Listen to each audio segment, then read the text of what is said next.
So Telder, how's that screen finding going for your Twitch? Well, you ever wake up in the middle of the night and your stomach hurts and you don't know why? That's where we're at.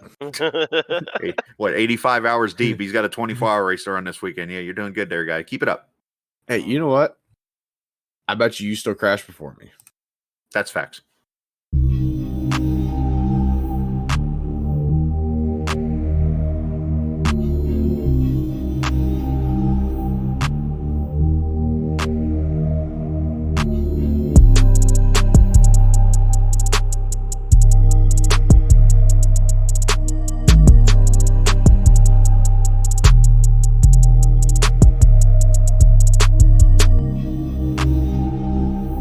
Welcome in to the podcast, episode 2, The Roar, I've called it, since I'm getting picked on for Seinfeld references. Oh, man. Miles and... For most of us, we should just call it the crash episode, because that's fair. That's about most of us did, was crash, so... That's fair. That's fair. I was trying to help Telder, and I'm not blaming him for it. I lost focus, and well, I had wrecked 4 times before that. But we'll get to that here in a second, my roar, or lack thereof. Miles, I don't think ran it, which is probably the smartest decision anyone made. Thanks. Yes. And Telder, Mr. Excitement's here. I don't even know what he did. In what the roar? Did you run the roar? I ran the roar twice. And how'd you do? Well, first time I made it to within an hour, then got killed by a guy 27 laps down in a GT4 car. Sounds very roar-like. And I don't. The second one, I lost it in the bus stop after a dude decided to absolutely drive into my side going into turn 1, and it knocked the rear toe out. So when I went around when I went through the bus stop following that lap, the right to come back onto the oval, it went 90 degrees sideways and head on into the wall. Nice. And 33 minutes of damage, literally 19 minutes into this race. So I was like, I'm not running for 3 hours on that. So I'm with you on that one. Well, there you go. Welcome in to Captain here, obviously Miles and Mr. Excitement over there working on his Twitch stream, which should be up sometime before Dallas wins another playoff game. Anyways, I will beat that timestamp. Pretty sure you will. All right. So a lot of things to talk about here. Got some news. Obviously, we're getting ready for the 24-hour race, which is this weekend. A lot of us did not survive the roar, and a lot of us didn't survive other road races either that we tried to do throughout the weekend. We'll talk about that. And Miles pulls something out of his rear end in his league race last night or Sunday night at Homestead in Sim 500. Talk about that. We'll talk about Telder's league racing. And a first, I think, that I have ever seen at a race at Dover. And no, I'm not talking about Miles the Monster actually running across the track or something. It's something actually creative. But anyways, let's get into the news here first. Let's start with Nostra Miles over here. Last week's episode, he goes out and he's like, hey, why doesn't Netflix do some kind of NASCAR thing? 2 days later, NASCAR announces a Netflix film that's going to basically talk about the playoffs from this past season. Going to be called Full Speed, and it premieres on January the 30th. Mr. Miles? No surprise. They must be listening, man. They must be listening and taking notes and jump right into it, man. That's what they did. Well, it looks like it's a 5-part docu-series. Are we like the new Denny Hamlin podcast where everything we says then gets implemented into some form of real life? I mean, we could be, but I don't think we have to spend half the podcast talking about how we did something stupid in the race and then say we didn't do it. Just saying. Have you met me? That's what I said. That's one of those. That's one of them hanging curveballs that you just leave out there hanging. Yeah, right there. Okay. Just a bit outside. Tried to corner and missed.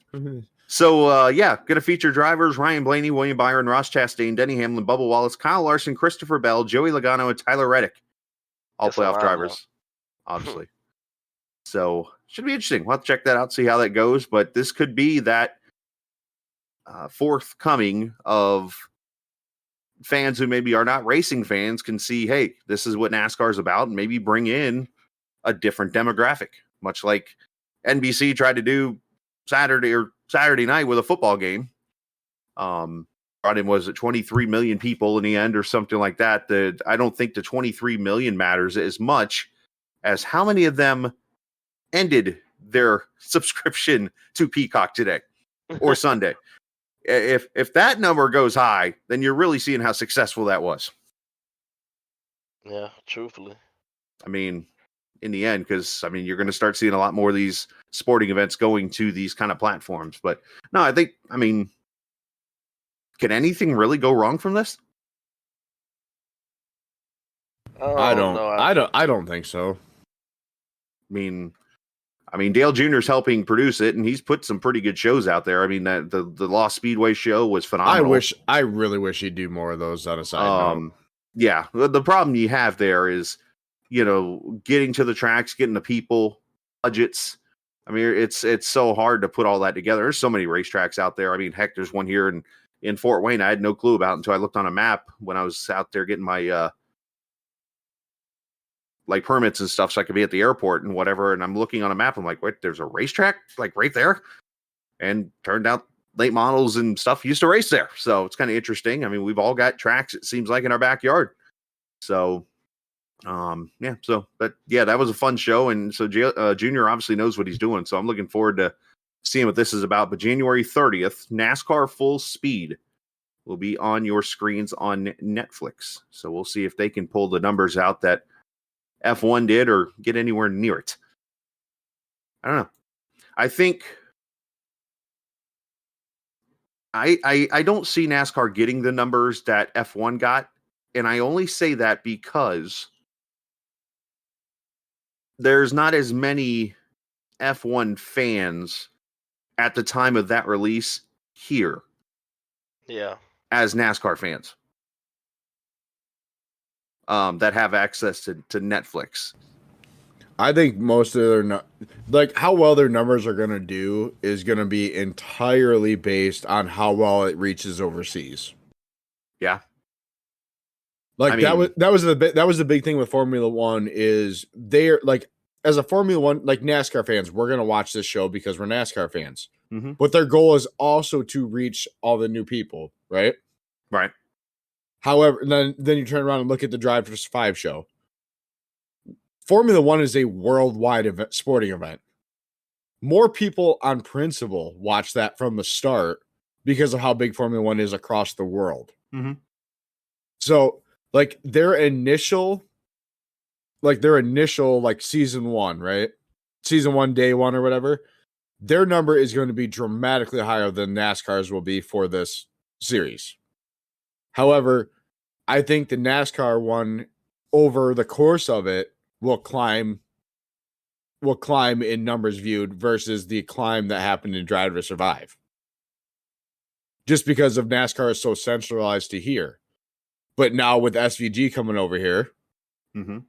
obviously more people in Australia, I guarantee, watch NASCAR now because of that. So it's a matter of how well can they reach outside of this country is how well they're going to do, in my opinion. That's fair. I kind of worry that people are going to put this off as it's another one of those TV shows like the Austin Dillon show or whatever. Or the, like we talked about last week, and it doesn't get anywhere near the numbers because people are just like, we've seen this before. We already know what this is going to be about. Kind of show, Yeah, it's gonna be all in how they market it. I mean, are you gonna see ads for it on Facebook? Are you gonna see ads for it on YouTube? Like, in your everyday life, are you gonna run into some form of advertising for this series? Yeah. That's one thing the good thing that Drive to Survive does do is they shove that thing in your face. Yeah, that's true. I can't tell you how many times I've been looking for something random on a website and all of a sudden, boom, Drive to Survive ad pops up as a video ad. It's gonna be all about how they market it. It's gonna be how well they do. I mean, in that marketing, they need to show that it's not another Austin Dillon show. It's not the same as the Bubba Wallace documentary. They're gonna have to show that it's something different. So I'm looking on the website right now, on NASCAR's website, and obviously this week's Hall of Fame week. So you're going to see a lot of focus on Cale Yarborough and Jimmy Johnson, Chad Knaus, those guys with the Hall of Fame and stuff. Bobby Allison, I believe, also getting in there. But you look here, there's one little part in the bottom right of the main page on the top side here that's got a first look at almost a teaser of the docuseries. But then you have to slide down here to the middle section where it's got Yarborough talking about a lap at Darlington, Larson winning at Vado in his Wild West shootout, and then the full speed. And it's in a smaller window. So it's like, I understand the importance of the Hall of Fame. I get that. But it's like, if you really want to reach out to people, I think you're spot on with the whole get it out to people. You got to get in their face and like, watch this to make it happen. Yeah, I happened to go to the website too as you were saying that right before you said it. And yeah, it's the same thing. It's like, what do we got here? The only thing I see based on it is that one little thumbnail at the very top. Yeah. Well, yeah. And then you slide down here. There's the little must watch section. There's another one right there, right above Briscoe's Monday Night Ride Along. Yeah, it's like, okay, so here. we're 2 weeks away from this being released. And the biggest thing on their website is a teaser video, not even an actual trailer. Like, they're already not off to a good start, in my opinion, with this. I think one of us, or I might have to do it after the show or something. Might have to go jump on Netflix and see if there's anything out there, maybe as a teaser or something. Because, Netflix, you can click on the movie or whatever, and it shows everything, So, interesting. Miles, you going to watch? I'll tune in for a couple episodes, man. I get the feel of it. If I don't like it, I'm not gonna watch the rest of it. But we'll see. There you go. So, yeah, I'm gonna be the same way. I'll watch the premiere episode. I'll probably watch the second episode. If I'm not like hooked into it by the second one, I probably won't watch the rest of it either. There you go. So we'll see what happens. The docuseries coming out in just a couple of weeks, January 30th. That's exactly how it was for me with the Bubba Wallace documentary too, though. I was like, okay, I'll watch it first.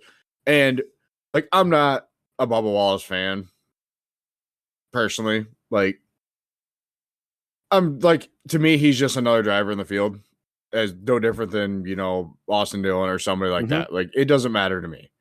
None of that outside, left, right shit matters to me. It don't. Right.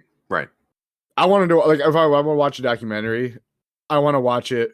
And it actually, like, there was the whole Talladega incident that happened with him and stuff like that. And, I see, social media saw them rip him apart for, him doing that. And if you actually watch the documentary, you learned he had absolutely nothing to do with that. There was completely other people that even brought it up. He didn't even know about it. And it's like, well, right there, okay, there was a good reason to watch that episode specifically right there. Wow. Turn around and change that completely. Right, to find out that he had absolutely nothing to do with that entire thing. We got to remind ourselves sometimes that we live in seems like anymore, it's a guilty until proven innocent society instead of what we originally brought on to, which was innocent until proven guilty. So, but to my point though, is like, I'm still not really a Bubba Wallace fan as a racer. But that documentary about that they did on him, it was, as far as a TV show documentary went, it was a great watch. Well, hopefully we'll get the same thing again out of this. But no, I actually have not had a chance to see the Bubba one. The one I have seen, though, is the Chase Elliott one that Peacock did, where Junior went down to Dawsonville and pretty much they did a whole thing on Chase after he won the championship in 2020. And that I thought they did a fantastic job kind of showing off the city of Dawsonville and what Chase has done and all that good stuff. So yeah, I expect good things out of this. I just worry that people aren't going to care to tune in, I guess would be the right way to word it. Yeah, like you have that fear that they just have their mind made up about what this is gonna be already. Right. Or I don't have time to watch it. My Wofford Terriers are playing basketball tonight. I don't know. That's first school that came to my head. Anyways. So next topic. Yes. MG. I don't know where to go with this one. MGK performing the halftime concert at the Clash. Can I ask the obvious question here? And I might get hated for this big time. Is there nobody else around for the show? I mean, I would have been okay with part 2 of Ice Cube. I mean, yeah, I don't understand him for NASCAR. For some other things, I get it. Like, I mean, you got to give the dude credit, though. He, becomes a decent rapper, gets killed by Eminem, goes and makes a red jumpsuit apparatus album in the middle of COVID. Yeah. Which actually, like listening to it. Oh my gosh. Like listening to it, it made you feel like you were back in 2003, 2004 when, punk rock or punk and stuff like that was big. Good Charlotte, stuff like that. It fit into, like, you listen to it. And like I remember showing a few friends at work or whatever about it, and it was like, all right, I'm not going to tell you who this is. What does this sound like in just general sound terms? And that's what everyone's answer was. It's like, he did good. It sold a bunch.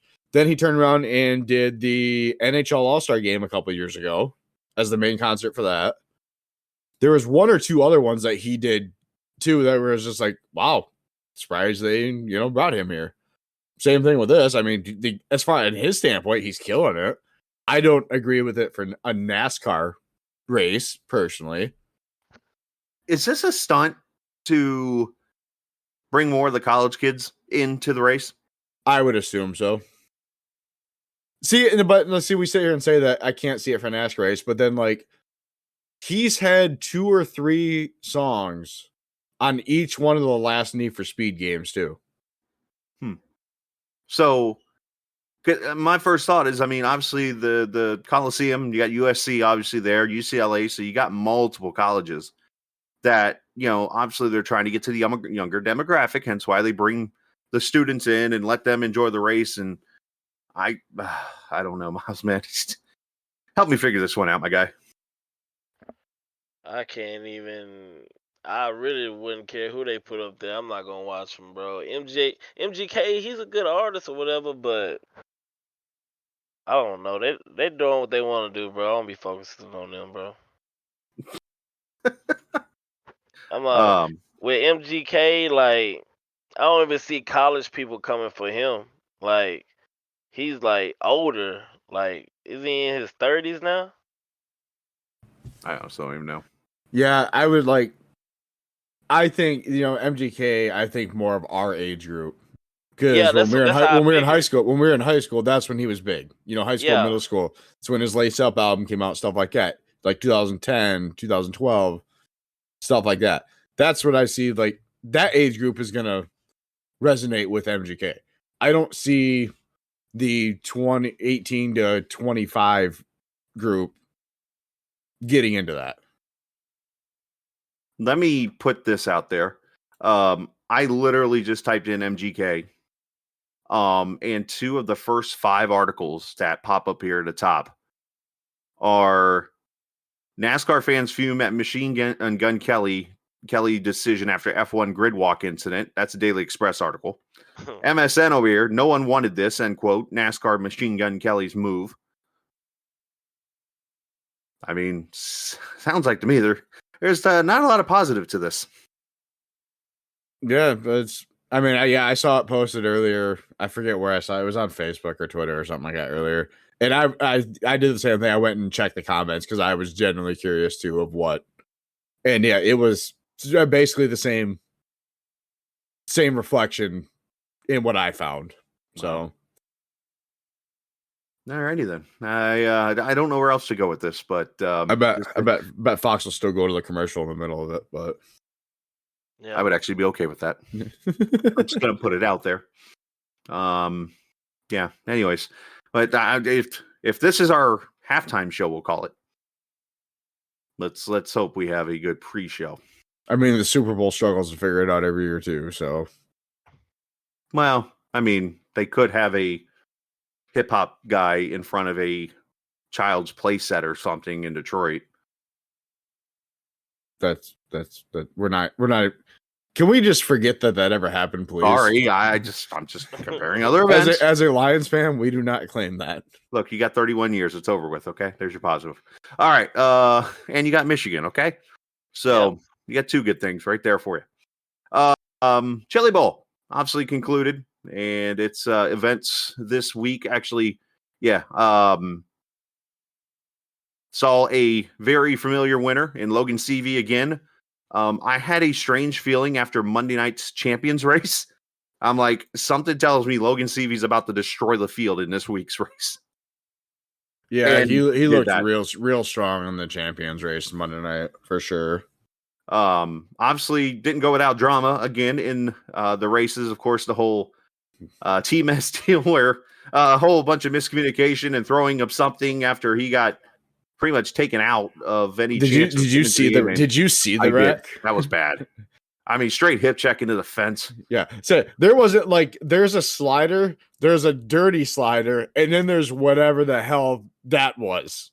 That's 2 minutes for boarding. That's what that is. It might as well have been 2 minutes for boarding at that point. I was it Connor McIntosh, that the guy's name that yep. Can't drive Cannon McIntosh is what he was called. There you go. And obviously that wreck happens. He gets out. And then let's see, NASCAR-wise, Chase Briscoe made the feature, which was cool to see. I know JJ Yaley tried. A couple others were out there. But, yeah, otherwise, what do we have? Our youngest second youngest top three finisher in race history? I believe that's what I heard, the kid's name. But that was pretty cool to see. And but yeah, Logan Seavey driving for the Swindell family, getting the win again. I guess I was kind of shocked to see Kyle show up, Larson, after the whole controversy of him and Bell saying we'll never run that race again until they bring the purse up. You know, not to mention Larson was already running out in New Mexico at Vado. And, you know, I was even hearing things that Larson might not even be able to run the features that night if he had made the race. So what's the point then? The money? Is that it? The money of you're getting paid to come drive this guy's car, maybe? Otherwise, what's the point of showing up for that race? Obviously, if you get paid, there's a certain dollar amount just to start the feature. And that's about what that was about. Basically, even if you don't start it at that point, like. Right. So what I'm thinking is okay, so you put Larson in the car. He attempts to run the soup there on, was it Wednesday night or whatever, because he had some incidents and stuff. Thursday, he ends up with another wreck. Yeah, Thursday, I think. And he gets into another wreck and he ends up not making it to the features. And then all of a sudden the articles are out like, well, would Larson been able to even make the feature race that night if he was there for the Saturday stuff because of the Vado stuff? And I'm like, then what was the point of putting him in a car? Because he's not going to start the race. I think had he made the A main, he wouldn't have raced over Vado that night. Maybe, and that could be easily true. Knowing that he had Sunday night still at Vado to run. I just find that part baffling. Why would you put somebody in the car? Yes, it's Kyle Larson. I totally understand that. That you know that there's a chance that he doesn't even run the feature. Just go. I mean, I'm sure there's plenty of other drivers you could have maybe went and found. Guarantee. Well, it's you. Look, I guarantee they sold a bunch of merch with his name on it. Oh, I'm sure. And with their car on it. Absolutely. Like, I can publicity is probably their main reason for it. If I had to guess. Yeah. What I would think anyway. So that happens. Of course, the 39th event next year. It was kind of cool to see Larson actually put out a tweet with his feedback. And then to see Bell kind of respond to it. It was like, all right, well, that's kind of interesting because again, after saying we would never run this event again, and now all of a sudden it makes it look like, well, if they tried this, and maybe they did raise the purse up this year. Okay, all right, good. That's why both of them did come back. All right, is there? They raised the purse by 50% this year. Well, that's good. Because you and I talked about this last year. I mean, you could have easily have argued that Vado was picking up pace and would easily pass the Chili Bowl for events of this weekend, caliber wise, because the Wild West Shootout over there is a pretty big dirt modified race. And you kind of wonder if that event would have passed this one because of just the way it is. But the way the Chili Bowl works, though, I don't know if that would have ever let it happen. But when you don't have the names, kind of becomes a question. But that the big thing too is the Wild West Shootout. It's what, 3 nights of racing? Is it 4? I believe so. 3 or 4, something like that. Yeah. I can't remember if they start on Thursday or Friday. But anyway, regardless of that, the point is it's hard to follow the Chili Bowl all week long night after night for 7 to 8 hours a night. Like, it's longer than a work week if you sit there and watch it all. Especially staying live or whatever. I mean, yeah, trying to stay live with it. And then you get to Saturday and they start racing at what, 10 in the morning? Well, yeah, Something depending on how low the soup is. Yeah. Like they had double, I think Devin was telling me they had double O or double, something like that, double O features. So you're talking, like I saw it was like there was 300 and something races in 6 days. You can't, like, that's where the Chili Bowl's downfall is it's too hard to follow all the way through. Right. If you're following, like, watching for a specific driver, it's pretty easy. Okay, what night are they qualifying it on?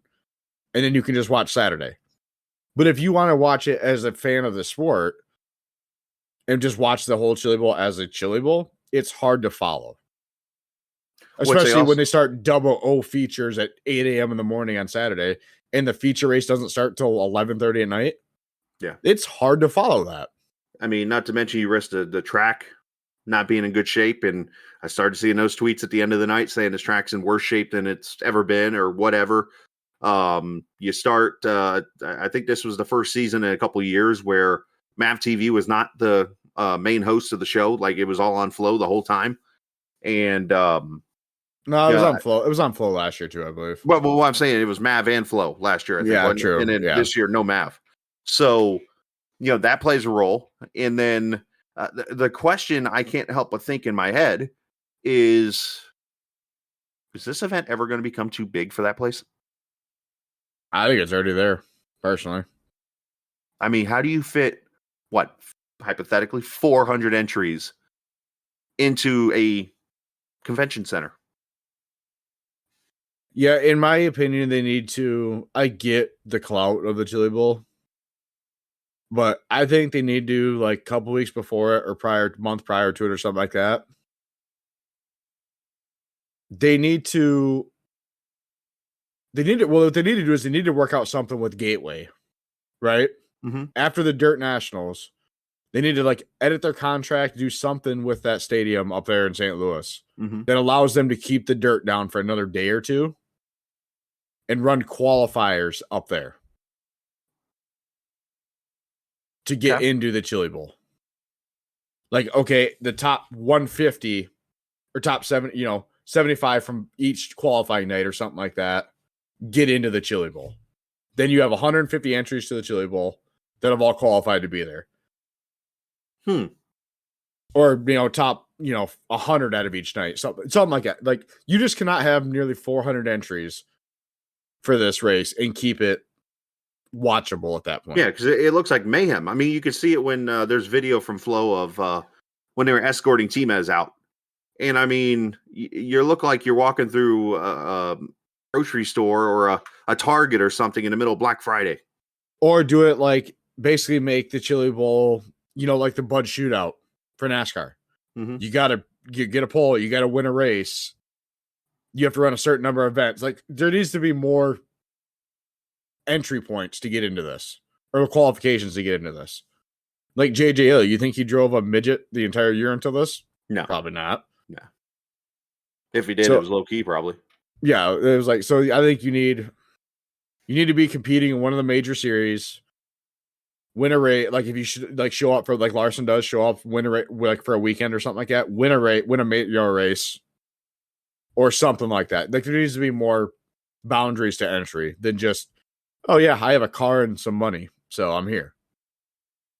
Just a hypothetical thought here. Would you be open to pushing the race back a week and opening up the week in between the quarter midget race or whatever they run the week before that? The Tulsa Shootout. Tulsa Shootout, thank you. And the Chili Bowl, to do the qualifiers either that weekend before or even include it into the Tulsa Shootout? Yeah, I'd be okay with that. I mean, because then you could still bring in money for the convention center when it's all over with, still for those specific events. Take a couple nights off. That's another topic for the other day too. Is the Tulsa Shootout. That thing's almost the same way at this point. Yeah, there you go. So they run 5 different series, and it's hard to tell. They have like wing, non-wing, wing outlaw, non-wing outlaw. Like, they're all the same cars, just different rules packages, and it's like, guys are just literally swapping wings on their car and changing parts out in the pits to be able to run a different class. Right. So I don't know. Miles, you okay over there? Yeah, I'm good. What's up? I I'm was listening. making sure we didn't knock you out or something. I mean, I know you're not familiar with that, so I want to make sure you were good. So Yeah, I watched a little bit of it, but I don't know nothing about it, so I don't have nothing to say. you're all about good. I was more worried about you falling asleep because I know I can bore you sometimes. All right, Nah, you next good. topic, something Miles knows a lot about. Yes. IndyCar returns to iRacing. Yes, it's funny. It took me like 3 days for me to get the podcast listed. I was going through all types of issues, and all that's happening is like, okay, we talked about this, it drops. We talk about this, it drops. I'm like, man, we're not going to have anything to talk about here. When I put the first episode up, but yeah, IndyCar reunites with iRacing deal came through Tuesday.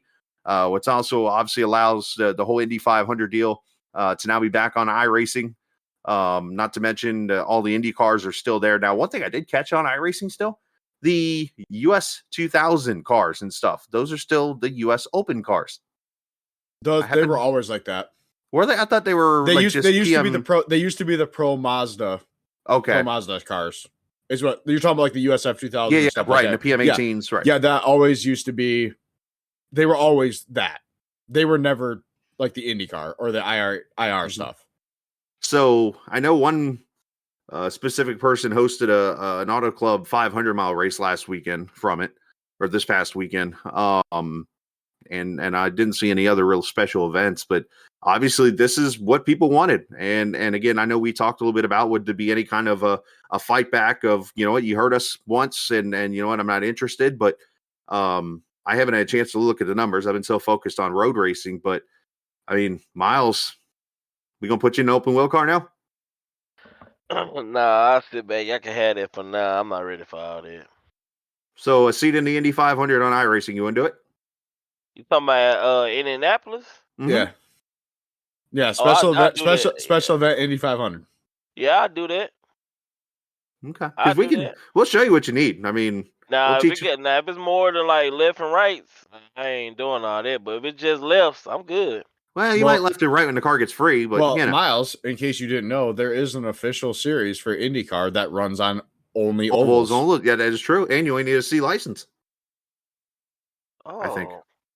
It's C class fixed in IR18. Now they usually runs pick only at ovals. Now they do pick usually one road course a season, and I think it's usually Watkins Glen. And let me just tell you this: I finished top 3 in a Watkins Glen race. You are the man. No, come on. I'm the man at wrecking things, as you'll hear about our talks in the road. But no, in all seriousness, though, this is, I mean, being an iRacing person, Miles, this has got to be cool because I think you're going to see those IndyCar guys come back. Or, we talked about Lionheart last week being as big of a series it is. Julian Altina, VOR. An hour after the announcement, I knew it was coming. I was so like, here it comes. I get a message from Julian. Hey, man, you going to broadcast her stuff? That's a good thing, too. I wanted to say yes to him, but like, here's the problem again. Saturdays I work, and in case people haven't noticed, it's kind of freezing in the world right now. So I can't guarantee I can be back for his races. So it's like, I'm like, Saturdays, I'm kind of leaving open for myself. It's like, I want to be able to go enjoy time like Saturday night, hung out with a buddy and stuff and watch football. And, other times we'll run the 24-hour race like this weekend. And I don't have to sit there and worry about going to broadcast a league race and ruining my focus, coming back and throwing a tire or throwing a car into the barrel in the one of the horseshoes or something at Daytona. So, but I feel that this is big for those kind of leagues because they lost out on an opportunity to put them out there. Because one thing, and Miles, I'll say this about you, is you're one that likes to be a fan of racing on broadcast. Yeah. Big fan. I mean, how many times has he said in our chat, Telder, oh, no, you're racing, but he streamed. Yeah, he's a groupie. I'm not no groupie, man. It gotta mean something, It gotta mean something. I like all my stuff being documented. Nothing wrong with that. You ain't got a pen and a paper to write something down? I ain't got nothing like that. Well, for instance, what we were just talking about, that IndyCar Oval Series, I just happened to pull out the schedule here. Where they at? This week, they're at the Motegi Oval. Ooh, that's a fun track to run in that car. Next week, they go to Atlanta Oh, that's scary. It doesn't say if it's the 08 version or not. I'm not sure. That's scary if that's the new one. It might be the new one. They did it last season. Oh, Do they dear. have caution in the races? Oh, yeah. yes. They're cautious. Yeah. All right. Then week after that goes to Vegas. Okay. Then Dover. Then the week Miles can skip is Okayama. But he knows that track really well. There's He no ran a lot of I was going to say, that's my track now. For the last 2 weeks are Kansas and Michigan. 2 fun tracks there to run wide open pretty much around if you got good handling. Dover is going to be a crash fest. So all we got to do is teach them what a weight jacker is and what and even if you have to worry you can't change any of that in the fix. You have nothing to worry about then. Just drive the car. Yeah, you cannot change any of that in the fixed. I don't believe. There you go. So that's perfect. I can't imagine racing IndyCar at Dover. Hey, I'll make a deal. You tell me when you want to drive the car. I'll stream it out. Yeah. You try to make a deal I can't refuse. Telder will be your crew chief. But also, Clark will be your spot. I will crew chief it live on my Twitch account. There you go. That's 2 streams. So y'all want to have my crashes documented too? Okay. You just said, you want everything documented. But unexperienced. Oh my god, I can't. Put it like this: Twin Ring Motegi. Here's an example. That's where they're at this week. You don't drive a stock car around that track unless you're running the bottom the whole entire time, right? Yeah. Am I wrong on that? The Indy car, you can almost take anywhere on that track, and you just gotta go find clean air basically, and you'll have side by side racing with the shifting. Now, turn 4 is kind of deadly, but because that thing will snap around on you so quick, but there's a couple of tracks where the open wheel car on iRacing is just awesome to drive. Texas is another one. Texas is fun. Charlotte's really fun. Charlotte's tight though. Nashville Super Speedway is incredibly good in those cars too. Yeah. Michigan's like a plate race at that point. So is California. Auto Club though, that one you got to find your groove though. That's not one you go sit the car on the bottom. You have to almost go to the top. But you also can you can have the 2 cars can be in the preferred line and you'll pass the second car running on the bottom just because of the dirty air. Right. You can carry 2 to 3 mile an hour faster through the corner, which turns into 12 mile an hour down the straightaway. Which that's probably the toughest thing we'll have to show Miles will be dirty air. Yeah. Because now the good news is, unlike real life, the dirty air on an Indy car only gets tight on iRacing, where in real life you don't know what the car is going to do. It might just break loose or plow the wall down, where at least on this car it just plows. Yeah. So we'll see. Right. I like the project idea. Mm-hmm. So, but yeah, IndyCar back on iRacing, good deal there. All right, let's get to the fun part of our week coming. And that would be the 24 Hours of Daytona kicks off. They got 4 sessions that I saw in our chat. I think it's 5. Or is 5? It 4? No, there's 4. There's 4. Yep. Okay. So no, there's 5. I think that's missing one. I believe somewhere between 3 and 6. Yeah, 24-hour race. Miles' first one, as we've talked about. It is 4. It is 4. There you go. I was thinking the noon one wasn't listed, but the noon one is there. Okay. Would that be the that's the 1600? Right? Yep. Yeah. So it's Friday at 5 p.m. Eastern, Saturday morning at 2 a.m. Eastern, Saturday morning at 7 a.m. Eastern. Oh, and it's all Saturday at 11 a.m. Yeah, which will be a noon start after the practice session. Well, 11:40, but yeah, close enough. Unless they give you an hour this year, which would be interesting. You got the half hour, then you got the 11 minutes of practice or qualifying and stuff like that. The 10 minutes of qualifying or whatever too. Gotcha. How are we feeling about the race? How we confidence wise? I know for you, Miles, I think the biggest adjustment you have is going with multi classes and having cars being faster and you blowing your doors off. Yeah, I got pretty comfortable though with those. I mean, the first race I did, the 3-hour IMSA, I think that's what we did, and I was running mid pack 11 or 12, just buying my time, and one car was letting a GTP car go by, and he just hit me in my right rear and got me sideways, and then another GTP just T-boned me and killed me. I had like 14 minutes of damage. I was mad. I didn't want to wait for it or whatever like that. So that was one failure. So I just had to restart it and do a second run the next day. I think it was me and Clark ran together. No, we ran separate, 3 hours by ourselves, and I was able to finish second, There you 5 go. seconds or 6 seconds behind the leader. And all I figured out was, you lose so much time when they're passing you through the inside of the track. It's Mhm. like you're rushing to get to a turn or something and let them go by so you can have a good exit and not lose momentum or whatever like that. But also, the longer the run go, the more spread out it is, the more calmer it gets. So I mean, it's just basically patiently waiting for how the race pan out. But I feel pretty confident. I unfortunately didn't get to see that whole deal with you, but obviously the initiation happened.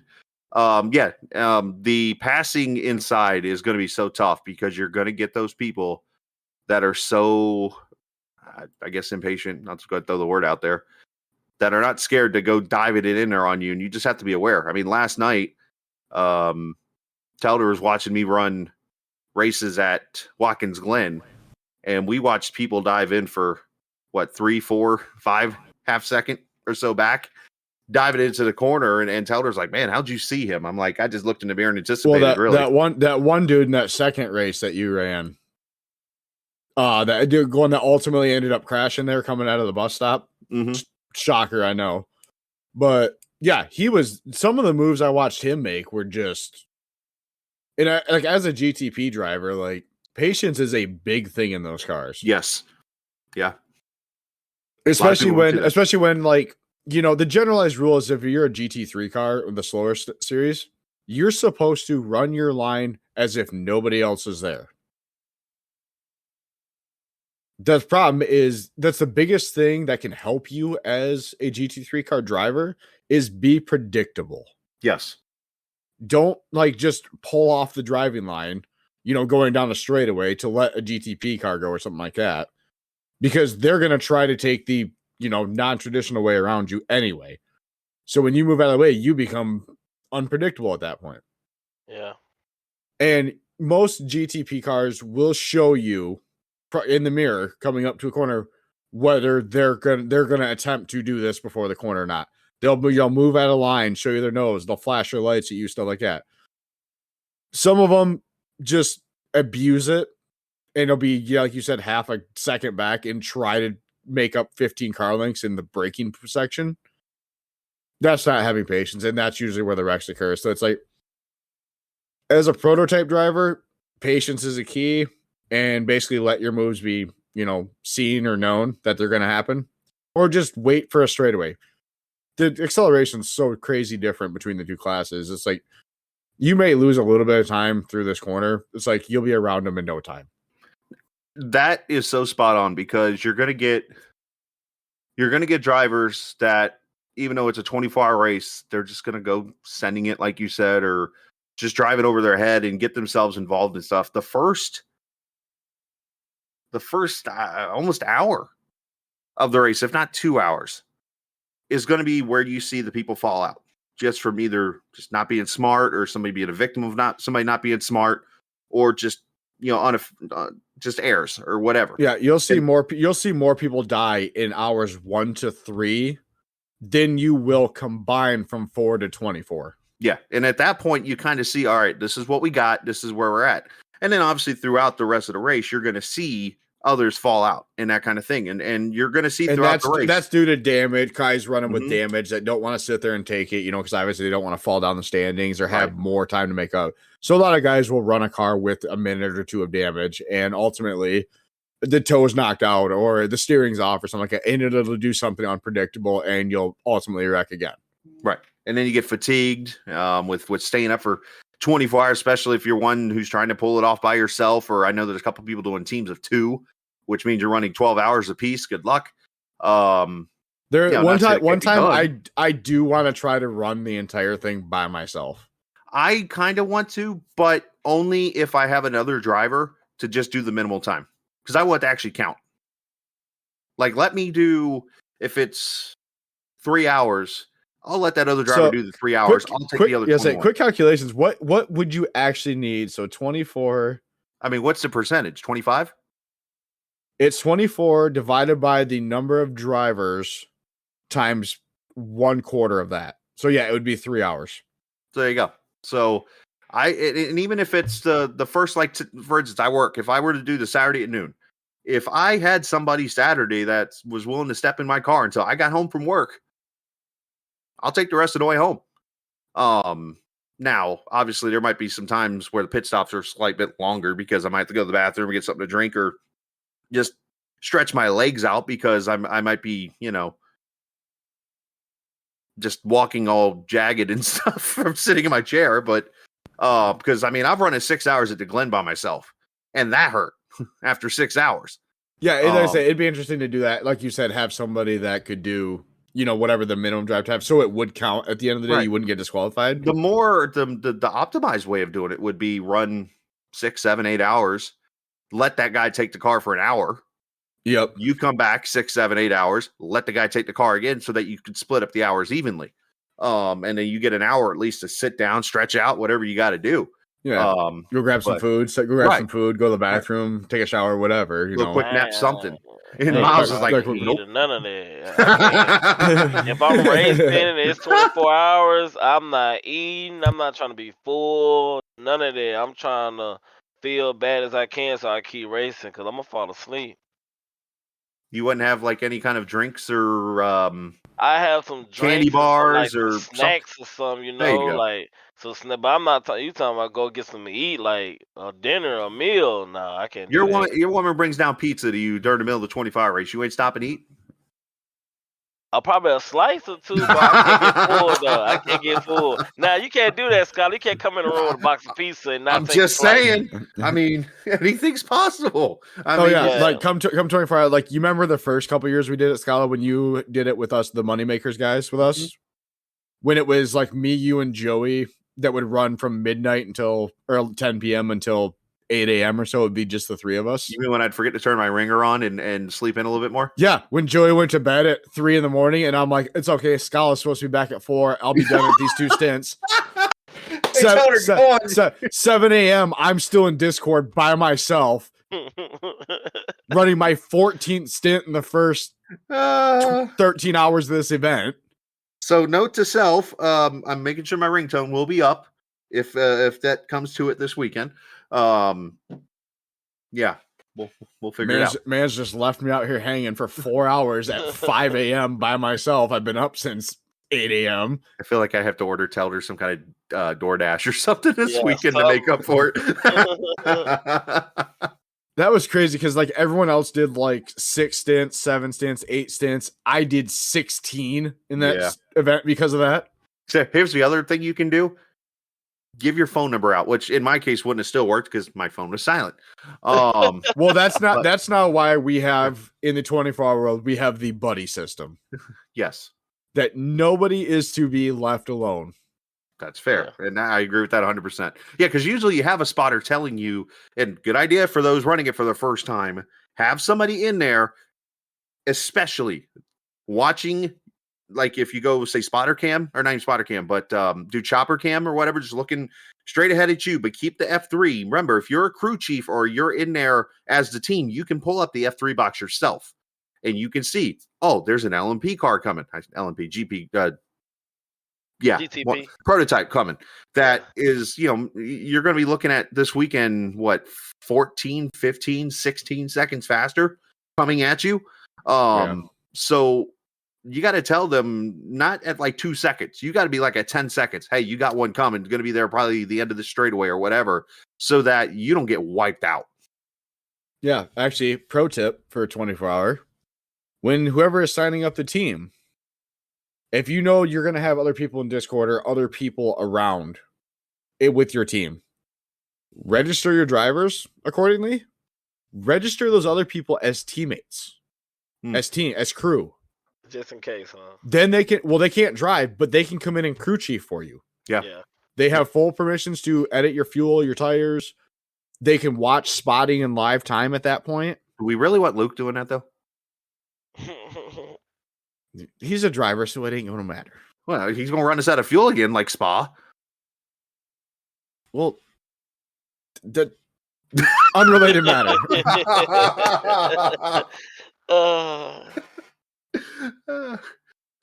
You just try to miss chicanes and bus stops this year. Yes, sir. Well, the bus stops are treating me better. There's no sausages out there anymore. Which, by the way, Miles has never heard of one until today. Yeah, I haven't heard of that, but shout out to Luke Dangles, though. Shout out to him. Oh, man. By the way, I told you his shoulder was twitching last week. Oh, no. God, yeah, right. No kidding. Driven is an okay movie. Anyways, there it goes again. So, obviously, yeah, on my end, I feel like I need more laps. And I mean, I won't be able to do it tonight because I'll be editing this, but you'll see me probably running some IMSA series here throughout the week as they're there now at Daytona officially. I actually came across, I went to see if one of our guys was driving as you guys were talking. I come across another Gagnon. Guy named Ian Gagnon, I'm guessing, or Gagnon or whatever. Renault. He's from Canada. This guy's an 8,300 iRating. He's definitely not related to Josh. I think I've seen him before. 193 road wins. Oh, we should be proud of Devin right now. Devin's running, isn't he? Mr. Ramsey is running the fixed LMP2 series right now. I can see it on his. I can see it on his because I know he's not A class yet, but he is B class, and I know the fixed LMP prototypes are there. Let's say open it up, see how he's doing. As we we'll talk about some other stuff real quickly here. I don't know, have you guys done any other like road racing this week? I mean, like I ran the VRS stuff at Hockenheim, my first time outside of F1 video games where you used to run the very long track, which was awesome, by the way. I actually I got beaten up a little bit in the GT3 fixed series. Fixed, I should have known. But had a pretty good battle with a few cars, and one guy went to cross over another in one of the left-handers in the infield of the track, and basically chops right down on me and spins me around. I was like, oh, well, thank you for that. But then I finished 12th in the sprint race, so that was cool. Yeah, I ran the fixed GT3 at Hockenheim. I also ran the LMP2 fixed race at Watkins Glen. I ran one of those too. Mm-hmm. Did the Roar twice. That's why I had to run those other two races because I was right at 3. I was right at 3.0 after the first Roar race, and then I didn't last. I said very long in the second Roar race. So I'm like, I'm gonna get that 0.4 drop for going below 3. So before that event ended, I went and ran 2 really quick fixed races that gave me the buffer. Nice. Before those results got posted. Yeah. Well done. I also ran Watkins Glen, ran the IMSA Open and fixed. IMSA Open, I didn't even make it. We waited so long, and I wasn't using my head at that moment. We go green, and we're still in the toe of the boot in the GT3 cars. And, of course, I just gun it to start going, and my car goes straight off the track and into a barrel. That was the one that you hit everything but the tech barn, I hit pretty much. I completed 10 laps in the whole entire 45-minute or 40-minute race. I sat on pit road for the rest. So you raced for 17 minutes and about 45 seconds out of a 45-minute race. And then obviously came back in the open race. That was one you talked about with the guy who was out there driving like a maniac. And that one I finished. You got fourth in that one. Did I finish top 4, top 5? Yeah, we only had 20 entries, but still. You got fourth in that. Yeah. Miles, what'd you do? Anything? Nothing. I ain't do nothing, man. I'm not driving no other road car but the GT3 BMW. I'm trying to figure out this setup or find another setup. I'm not doing nothing other than Daytona. Well, you're going to be doing league races. I mean, road wise. There you go. That's fair. Roar, we talked about that a little bit at the beginning. We all just had issues. We wrecked everywhere. Clark wrecked. I wrecked. Telder wrecked. I think Ramsey was the only one who didn't wreck. I wrecked multiple. Don't wreck. I wrecked multiple times. Let's put it like that. He's just out there trying to get safety rating, turning laps, and he's having better finishes than any of us are. Yeah. So yes, yeah, consistently. He's been running everything. Hey, that's how you learn is running practice. Yeah, practice. Just saying. Yeah. So we'll move on from that topic. The Roar was not good. A lackluster Roar. Next category, as always, is league racing. So, do we start with what is probably one of the best iRacing moves I have witnessed in quite some time. Should we start with that one? We can do that. That's the GLSR race at Dover. Race was on Sunday or Wednesday night, of course. This one I'm gonna let Telder to. I mean, because I know Telder's had some history with that league, and that's why we're kind of hesitant with because we don't need things happening. Otherwise, no, and all that left side, like I still tune into the broadcast. Obviously, a bunch of my friends still race there. Mm-hmm. And so I'm racing league races on Wednesday night now. So like I miss most of it. I generally get to catch the last 15, 20 laps of whatever race they're at, which I turned the race on with, I believe it was 14 to go. Right. Jason Dalton's leading, got a decent lead. Well, let's back up because there was the restart. You have Joey stays out and starts on the outside lane. So you have Jason Dalton on the inside. You've got Bryson on the outside behind Joey. And then you've got, was it Tyler or was it Pluff? Was it Pluff? Was on the inside? Was it Pluff? Was it Pluff? No, it wasn't Pluff. It was Fontaine or somebody. It was somebody who was on the inside. But basically, I'm sitting there in my head like Joey needs to go late here so that it blocks Bryson at the top side and gets Jason out there in the lead. Payne Johnson. It was Payne Johnson. Yeah, because I know Diego was up there too. Yeah, so Green comes out. Joey takes off early.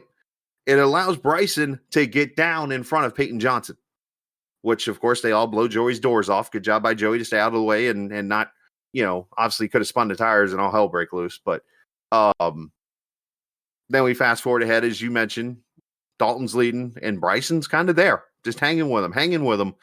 And again, we go back to this whole dynamic track thing that came out.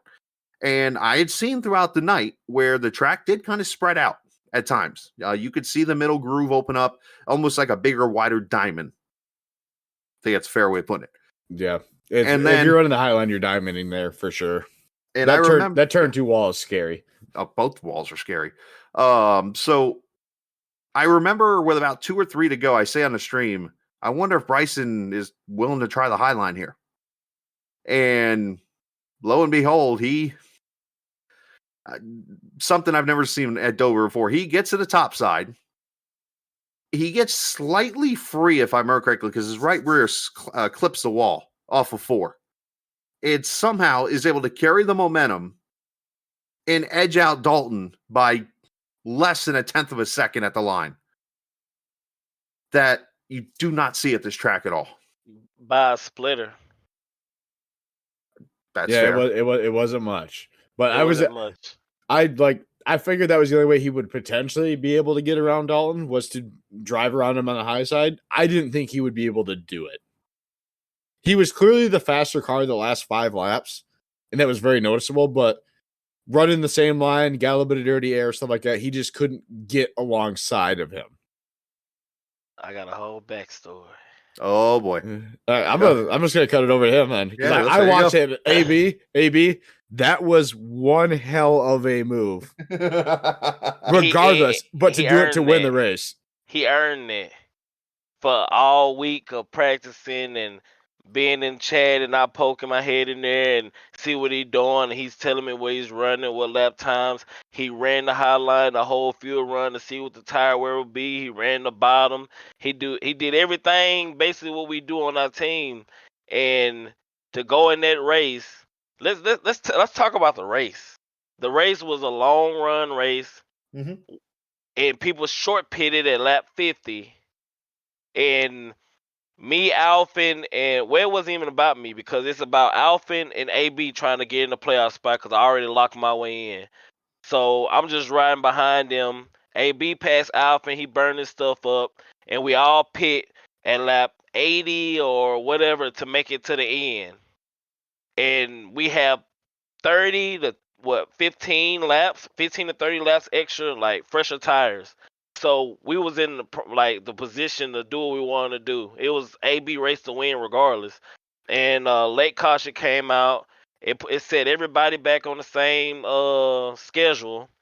And we had that late restart after a huge wreck with the top 5 or whatever, because that was Diego, Lucas Strayer, all those guys wrecked.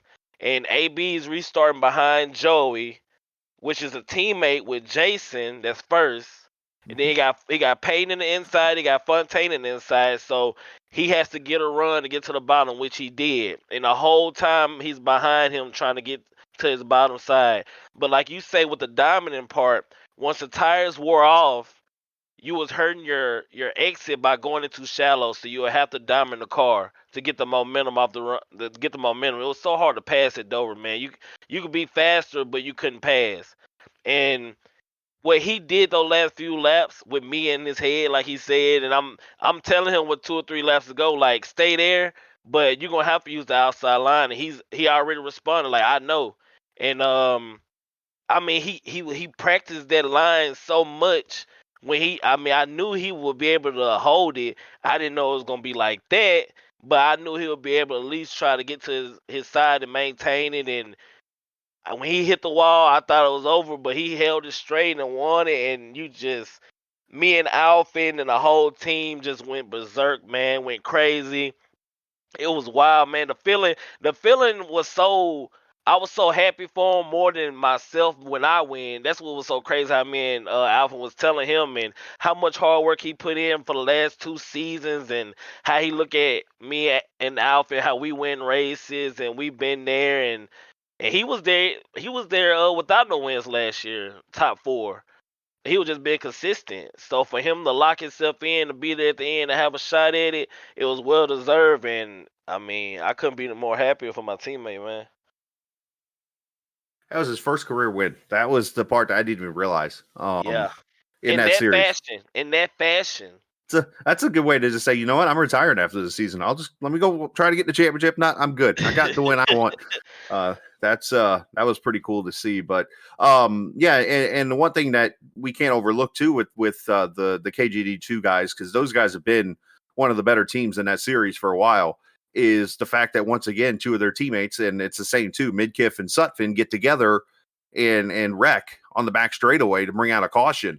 And from what I'm hearing, it's there must have been some stuff going down over in their Discord. So I don't know, but it seems like the pressure might be on there to win that championship or whatever, because it's gonna be a good battle. It looks like when it comes to the end. Cause I know Suffolk, he's still in the playoffs. Joey, Jason, I mean, they all still in the playoffs, and when the caution came out, 1 and 2 was Fontaine and Dalton, and it was just crazy how that caution matched the same way they Indy when it kind of helped them in their favor again. But you could just tell how they was talking, like it was some miscommunication or whatever. So hopefully they get that wrapped up and try to make a strong run there at the end. Skala, you got your tinfoil? Oh geez. Oh man, yeah, I'm just gonna leave that one alone. So yeah, that was the finish at Dover. Congrats to AB on that. TI kicked off their season this week. Carrington winning the Cup race that had 6 cautions in it. Chris Lewis, we didn't get to turn 1. Before he killed somebody rear bumper and knocked it And he all sends over. Clement back to Australia pretty much. Yeah. But thankfully Clement continued on. But in the end, not a bad race. Obviously the strategies and it's a wild series that obviously there's a lot of pit stops and things. Could be changing. I don't know yet, but we'll have to see. But then that Daytona race on Thursday night, I don't know how to explain that, but like we get out there and of course I'm calling the race or whatever, and I'm watching you guys go 2, 3, almost 4 wide in the trucks, and those trucks are so unstable already. And I mean, some wild racing.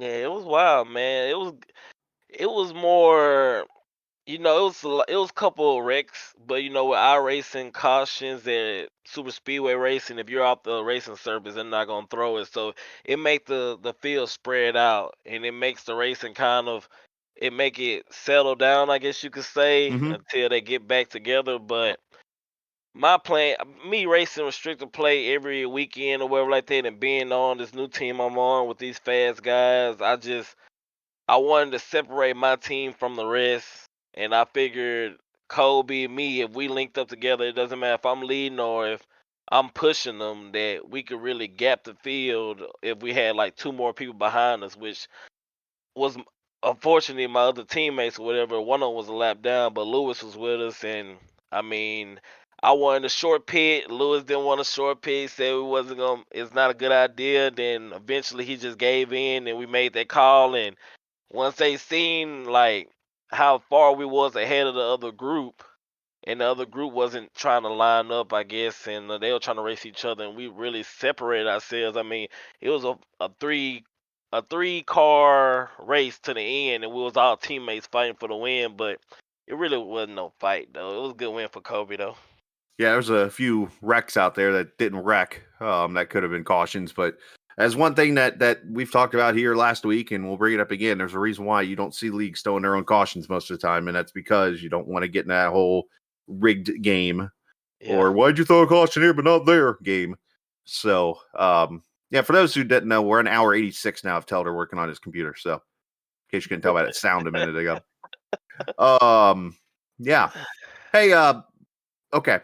So obviously AB did his thing at Dover, which was phenomenal. I don't think, and I know how you're going to be, Miles. You're going to play this one off, but last night or Sunday night at Homestead, Sim 500 kicks off their second race of the season.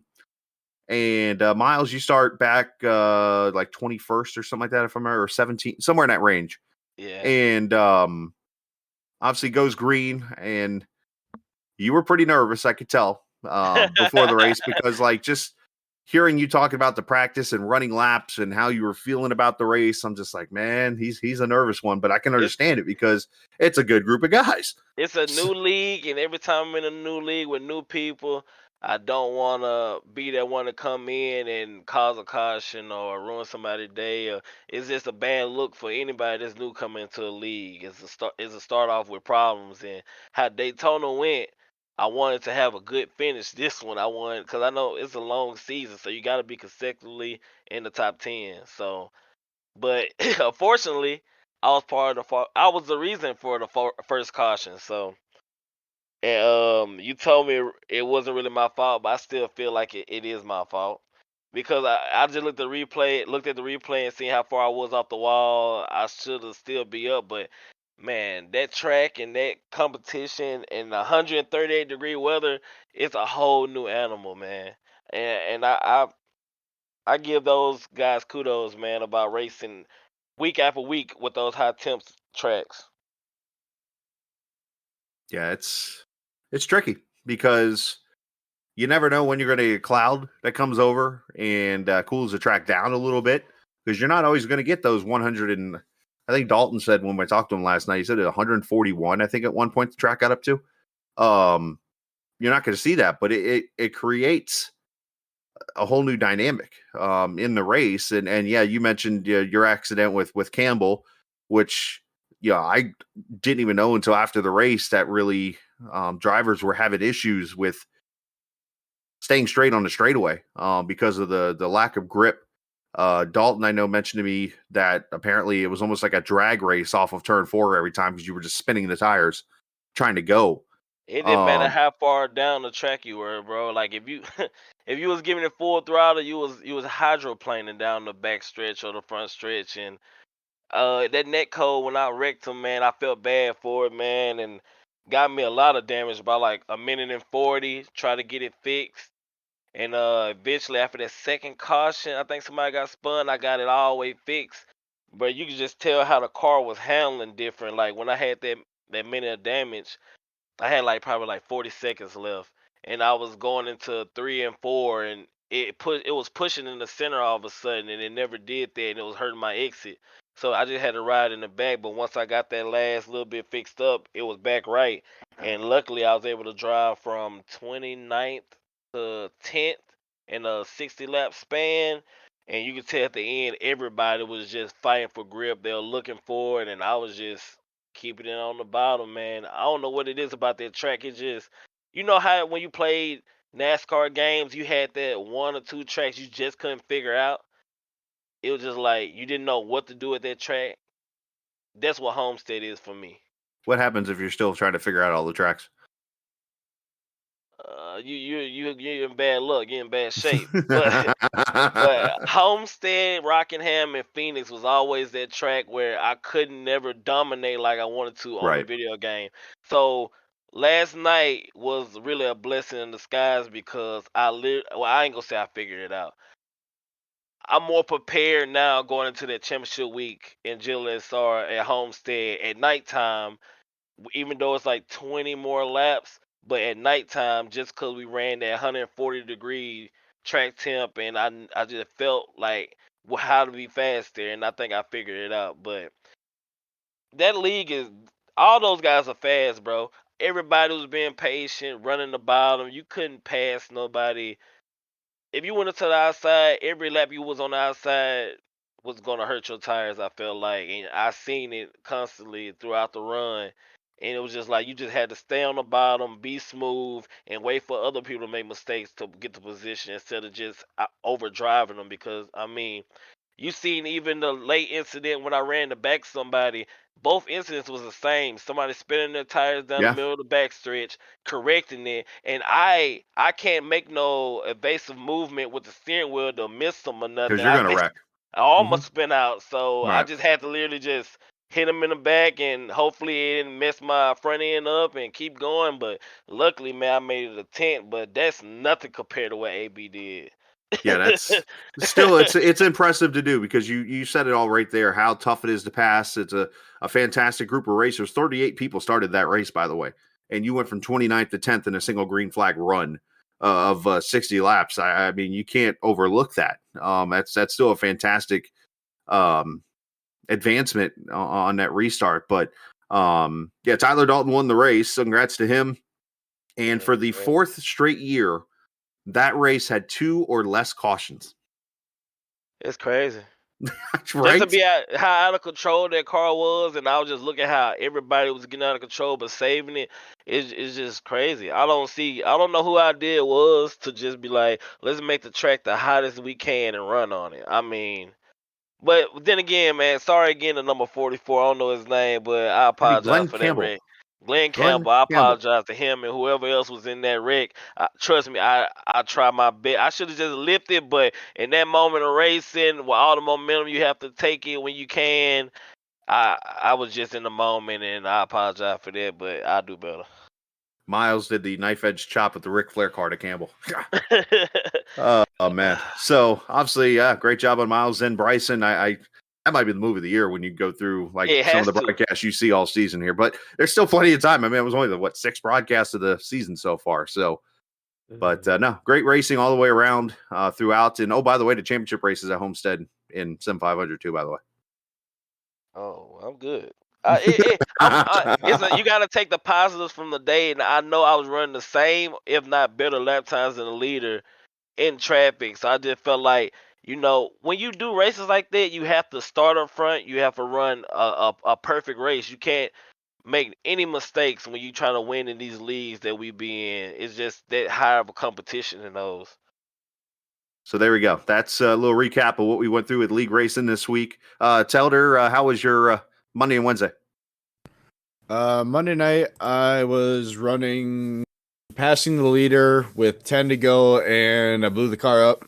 I had a little bit of nose damage. I ran with a red temperature gauge for 64 laps around South Boston, and it finally let go with 10 to go. Did you leave anything in my car? Wednesday night, dual feature 50 lap modified races. I finished the 3rd in the first race, and I won the second race. And then Thursday night, I did not run because I started a bowling league last week. Oh, nice. Oh, yeah. How many cars were in that Wednesday night? 19. Did you guys flip the field like an invert? We do a random dice roll invert. Okay. Before every race. Nice. And only the broadcaster knows what it is. I like those kind of ones. He also has the admin rights, so because we manually do inverts. Interesting. We don't set them up so you know what they are. We manually do them. So like it could be any number from 1 to 10. 1 to 10. Okay. Yeah, that's what most leagues are. Okay. Let me get my finishes down. Hold on. He got his finishes. Let me put my finishes down. I was coming to you. I was calm down. If you're curious where Miles finished it all in the week, go watch Captain Esports Network. Actually, not max speed. Well, it's a couple others. But Monday, I finished 4th in OP. Tuesday, I finished 3rd. Wednesday, I finished 4th. Thursday, I finished 2nd. I didn't race Friday. Saturday, I finished 10th. And Sunday, I finished 10th. Bad luck. So he finished top 10 in every race. That's what I just got out of that. That's bad luck. I ain't getting out one win, man. I'm slipping. Come on now. That's progress. Top 10 in every. If I could top 10 at every race I was in for a week straight, I'd be the happiest man in the world. Would you? Yes. Would you really? Yeah. I don't know about that. Considering I don't race much. Absolutely, I would. But I know you though. You always want to get better and be perfect and get that win. So you're gonna keep pushing to be great.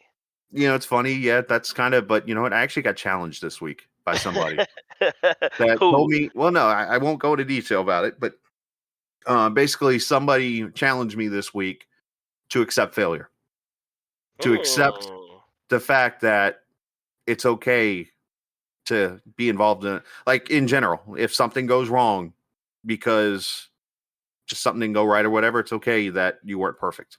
Never. I don't see So that. I'm like, I like that challenge. It worked today. I mean, Hockenheim did not treat me the best today with that other car chopping me and stuff like that. And I just walked away with a smile. So I like that challenge. So, all right, facts or cap. By the way, I hadn't even said this, how bad of a promoter we are. Kyle Ethier is our guest. And for those who don't know who Kyle Ethier is, he is the guy behind the name, the ScalaCast. And he came up with it randomly. We'll have him here in a little bit. Talk about what that's not going to work, Telder. He's working hard over there. I'm watching his screen the whole time. When y'all see Telder Twitch, y'all subscribe because it's gonna be worth it. This thing better be 4K gold. It's how much he's worked on it. So I've lost my train of thought. Kyle's our guest, and we'll talk about his wherewithals and getting through racing and stuff and so on and so forth, and talk about where that ScalaCast idea came from. But right now, facts or cap. Got some good ones, I think, this week. So let's start one that's not even on here, and it's going to involve Telder, Miles. It's a good one here. Telder cusses somebody out in his GTP car sometime during the 24. Oh, facts. GTP or GT3. He's running a GT. Well, yeah. Even if he's not racing, if one of us races, he gonna do the cussing for us. That's true. Telder? That's facts. That probably will happen. Last year it started with me and another guy in cars racing, and then it continued for another 2.5 hours on all teams chat while we were crewing for somebody. Nobody told you guys to shut up? Oh yeah. It did. I was like, man, you're going through all the teams. Come on now. That's funny. All right. Facts or cap. The GT3 team with Miles and myself and others will finish the 24 without a major wreck. Facts. You said major wreck like hitting the tire barrier? As in like we're sitting on pit road while we go eat lunch. Oh, no. Yeah, facts. We ain't going to have no major wreck. Well, I don't want to jinx myself. Dang. Yeah. It's only jinx if you believe it. I say facts. Telder? Define it. See, he's thinking who's on this team. How many minutes is considered for a major accident? 10. Right. Well, that's a major point. A meatball. Oh, we get a meatball. A meatball. Absolutely. We get a meatball at some point. Yeah, okay. I can't believe if you get a meatball by somebody hit your tire wrong. Yeah. If you ran the 24 and don't get a meatball, did you even run the 24? You can't say that. I think you can. I mean, what was that team? What was it, a year or two ago? It was like, it might have been 2 years ago when we finished third and we were like 20 laps down to the leader. That doesn't work, Telder. We were like 20 laps down to the leader and we were like looking at his car. It's like, this car hadn't even been touched. But that's the biggest thing. If you could just keep it on track and don't have no damage and like lose time, you should get a great finish, not a good finish, Absolutely. a great finish. So I don't want to have in my mind about getting no meatball. I mean, we got some interesting people on our team, including myself. If we practice enough, we should be fine. It's a factual statement. But I mean, that's half and half because it's still on other drivers too. You know. That's true. That's true. But you know what? I just don't want to be that guy this year that does destroy the car. Yeah. All right. Please. Facts or cap? You didn't want to be that guy last year either, but here we are. Yeah, Lamar. You and I Friday night at Lamar a couple weeks ago.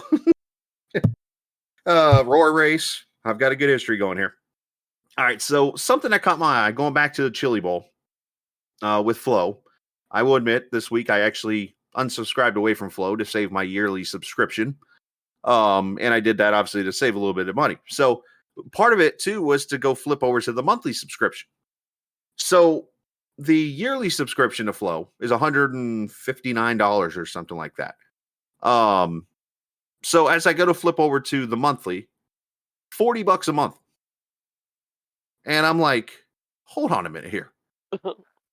$40, which comes out to like 3 times more than the $159. You know, then you look at Racing America, you look at Dirt Vision, you look at all these streaming companies out there.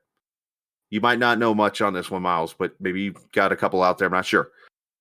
Facts or cap, we're paying way too much to stream races. I'm gonna say facts because I don't like paying a lot of money to stream races. That's why I don't. I watch mine for free. I'll tell the stuff. Oh, well, let's put that out loud. But and that's not a diss at Flow because, like, I looked at Racing America, theirs is like $13 a month, but that's not even counting their pay-per-view races or whatever they call it that you got to pay a whole nother $50 for. Ooh. So you're paying $60, right? Yeah, look at Snowball Derby Week. Look at Snowball Derby Week. You have to pay the $13 a month just to have Racing America, and the 4-day pay-per-view at full price or 3-day pay-per-view is $80. Right. So, I mean, am I wrong here thinking that we're paying way too much for this? I think we pay way too much, and there's way too many of them. Okay. I don't think you're wrong. And what's funny about that is Devin made a comment to me yesterday. We were talking about this, and he said, Devin Ramsey, so I'm speaking of, he said, hey, you know, when you look at it, though, if you watch a series and you think about how much it costs to go to a race or something like that, you're kind of paying for it. And I'm like, well, and my disagreement to that is if Telder goes to Berlin, you know, he's paying like, you know, $12 and then whatever, if there's parking and then whatever else, drinks, food, yada, yada, yada, pays the $40. But if you're somebody who wants to watch maybe the Cars Tour or Smart Mods, that was a group I was getting interested in, or, you know, sometimes Telder and I on Saturday nights like to sit back and watch the Four Bangers at wherever. And it's like, I just feel like for that, a $10 to $20 fee, I'm okay with. A $40 a month? Come on. I mean, it's almost like paying for a race ticket. You might as well go to the track. Yeah. I mean, well, the difference is too being that you're only like the comparison you made of like what Devin said, or like even you made to me going to the track, right? Mm-hmm. That only actually, and you only actually are spending that money to go to the track if you're going. Like if you say you're busy every weekend and you don't watch it, and you're just wasting money at that point. Right. Absolutely. I didn't get to watch all the Cars races or the Smart Tour or the mods or the Wheeling mods or whatever. I didn't get to watch all the Chili Bowl like we were talking about earlier. Yeah, so well, I mean, it's it's possible. Right. You're not wrong. First one of the series. All right. Last but not least, the Gateway race that is this week for GLSR is a all but win or get in for the field. And I say that because in the points, Fontaine is 20 something points up on everyone else. And then obviously you got the 2 winners that are in automatically. So I think this is setting up to be an interesting Wednesday night at Gateway. So facts or cap, Gateway is going to be a long race. And I mean that from the yellow flags, potentially. Okay. Cap. Wow. You think it's going to have a lot of green flag to it? You're deep in the playoffs. Your car participation's low. Yep, it's like down to 20, 22, and really the top 15. Now it's gonna be some cautions, but it's not gonna be a wreck Like fest. last week at Dover, there were 17 cars that actually started the race. True. And that's fair. I think those are good points. Now let me And throw anybody that fell out of the best of the rest category that they run for, they won't show up this week either now. So let me throw this side at you then. You're going to a track where braking is in play, and we know how people just run people over in those kind of instances. Get down to the later laps of this race. I'm just throwing that out there.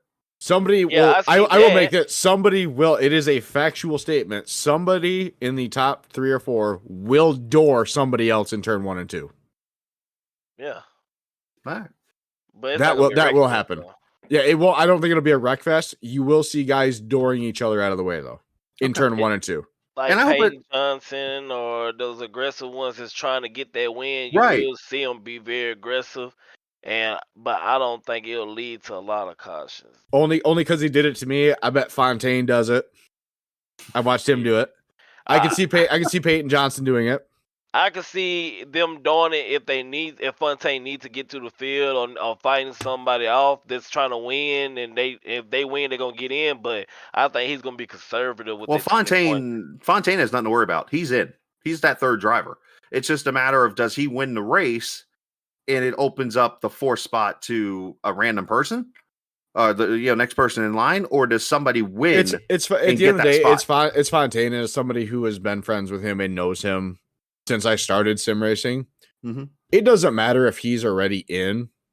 He'll sell you in a pre-race interview during pace laps that he's just there to finish the race. And then competitiveness kicks in. When he puts the helmet on, the competitiveness kicks in. There you go. Well, let's hope it's not for the sake of the it might be staying up more games too with the teams, trying to get Jason or one of them in, gotta do what you gotta do for your team. Yeah, that's true. That's what we're gonna try to do for Alphen. I was about to ask you, we doing this for Alphen if I'm you? Oh, I'm blocking the whole 4 lanes if I have to, man. It's for Alphen, just like it for AB. And me and Alphen was behind him trying to get him in. Now we're trying to get Alphen in. So we both gonna do what we gotta do, just like how their team will or anybody else will. So who can ace racing the best at Gateway? Oh man, it's gonna be a handful. Gateway is a handful. Yes, it is. Well, the B car is really gonna be interesting because of the lack of downforce in the car. Yeah. So interesting. All right, well, yeah, that's it for pretty much us. We're gonna go to the captain's corner now. Kyle Ether is gonna join us, and we're gonna talk to him about the whole ScalaCast and how it all got formed, and come back and wrap up the show. All right, in the captain's corner, got Kyle Ether, who of course races over in TI, also races at All American on Friday nights. And you do GLSR? No, just those 2, right? Yep. But you have other places you race. Yeah. So, anyways, appreciate you coming on, man. Thanks. Yeah, happy to be here. So let's talk a little bit about this ScalaCast. I can only think back so far to where I remember being in a TI chat, and you would ask the question of, so are we going to have ScalaCast tonight or whatever? And I'm just like, what? Like that. And then obviously I'm thinking like, as we're putting this podcast together, I'm like, I need a title. And of course I'm trying to think of captain names and all these different things. I'm like, you know what? ScalaCast.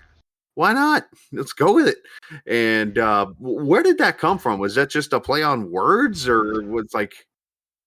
So I believe I don't remember exactly when it originated, but I believe the race we were talking about was the first All-Star race since you took over from Ron. Mm-hmm. And I forgot where it was, but Dom thought he could win, and he was like, man, we got to get a broadcast. And we had kind of, in our chat, always, I don't know, like a nickname for it, I guess, instead of, we were just, I don't know, you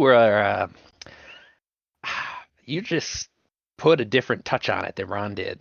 And for us, it felt like, and Ron did a great job, but it felt like, professional. Like, you were just on top of everything. Like, it was like prime Larry Mack out there. And,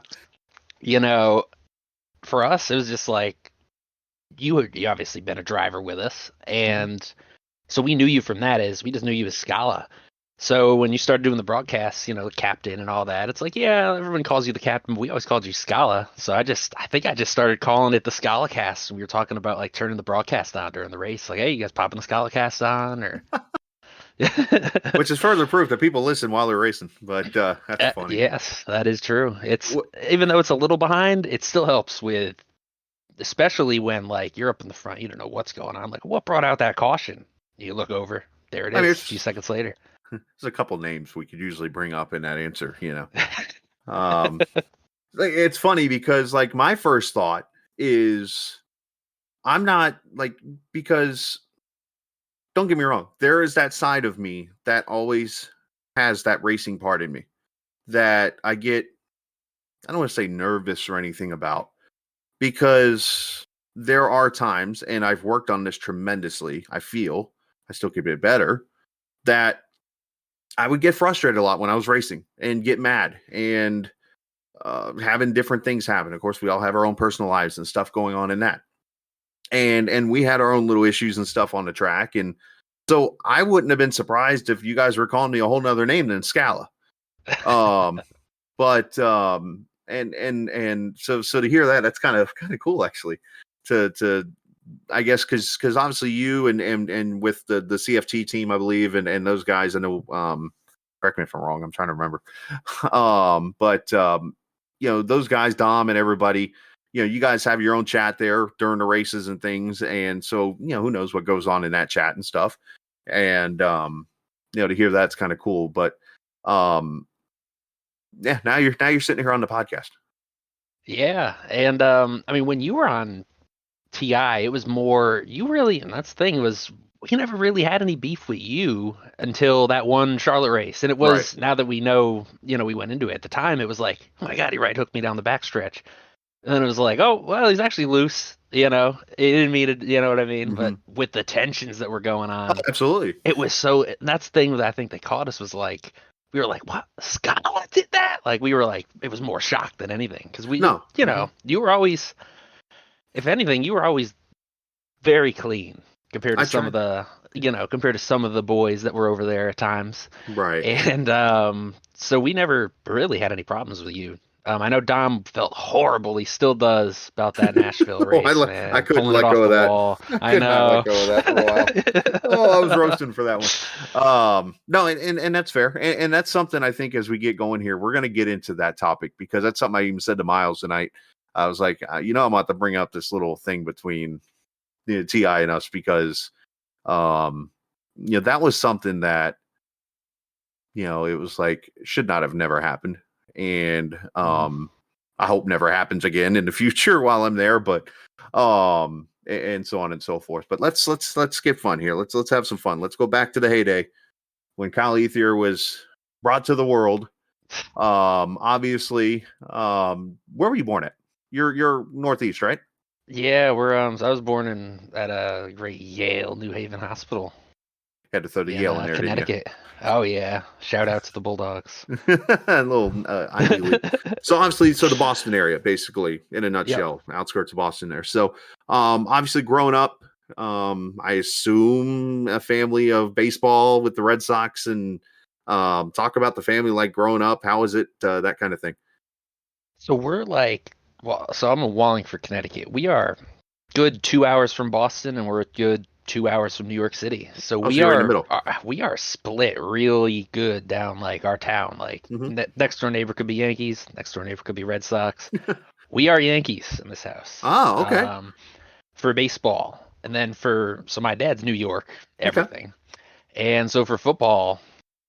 Back the year the Patriots were like undefeated. That's kind of when me and my brother started paying attention to football. 2009, was it? It's 8 or 9. I think it was 2008. Okay. And obviously they did not go undefeated.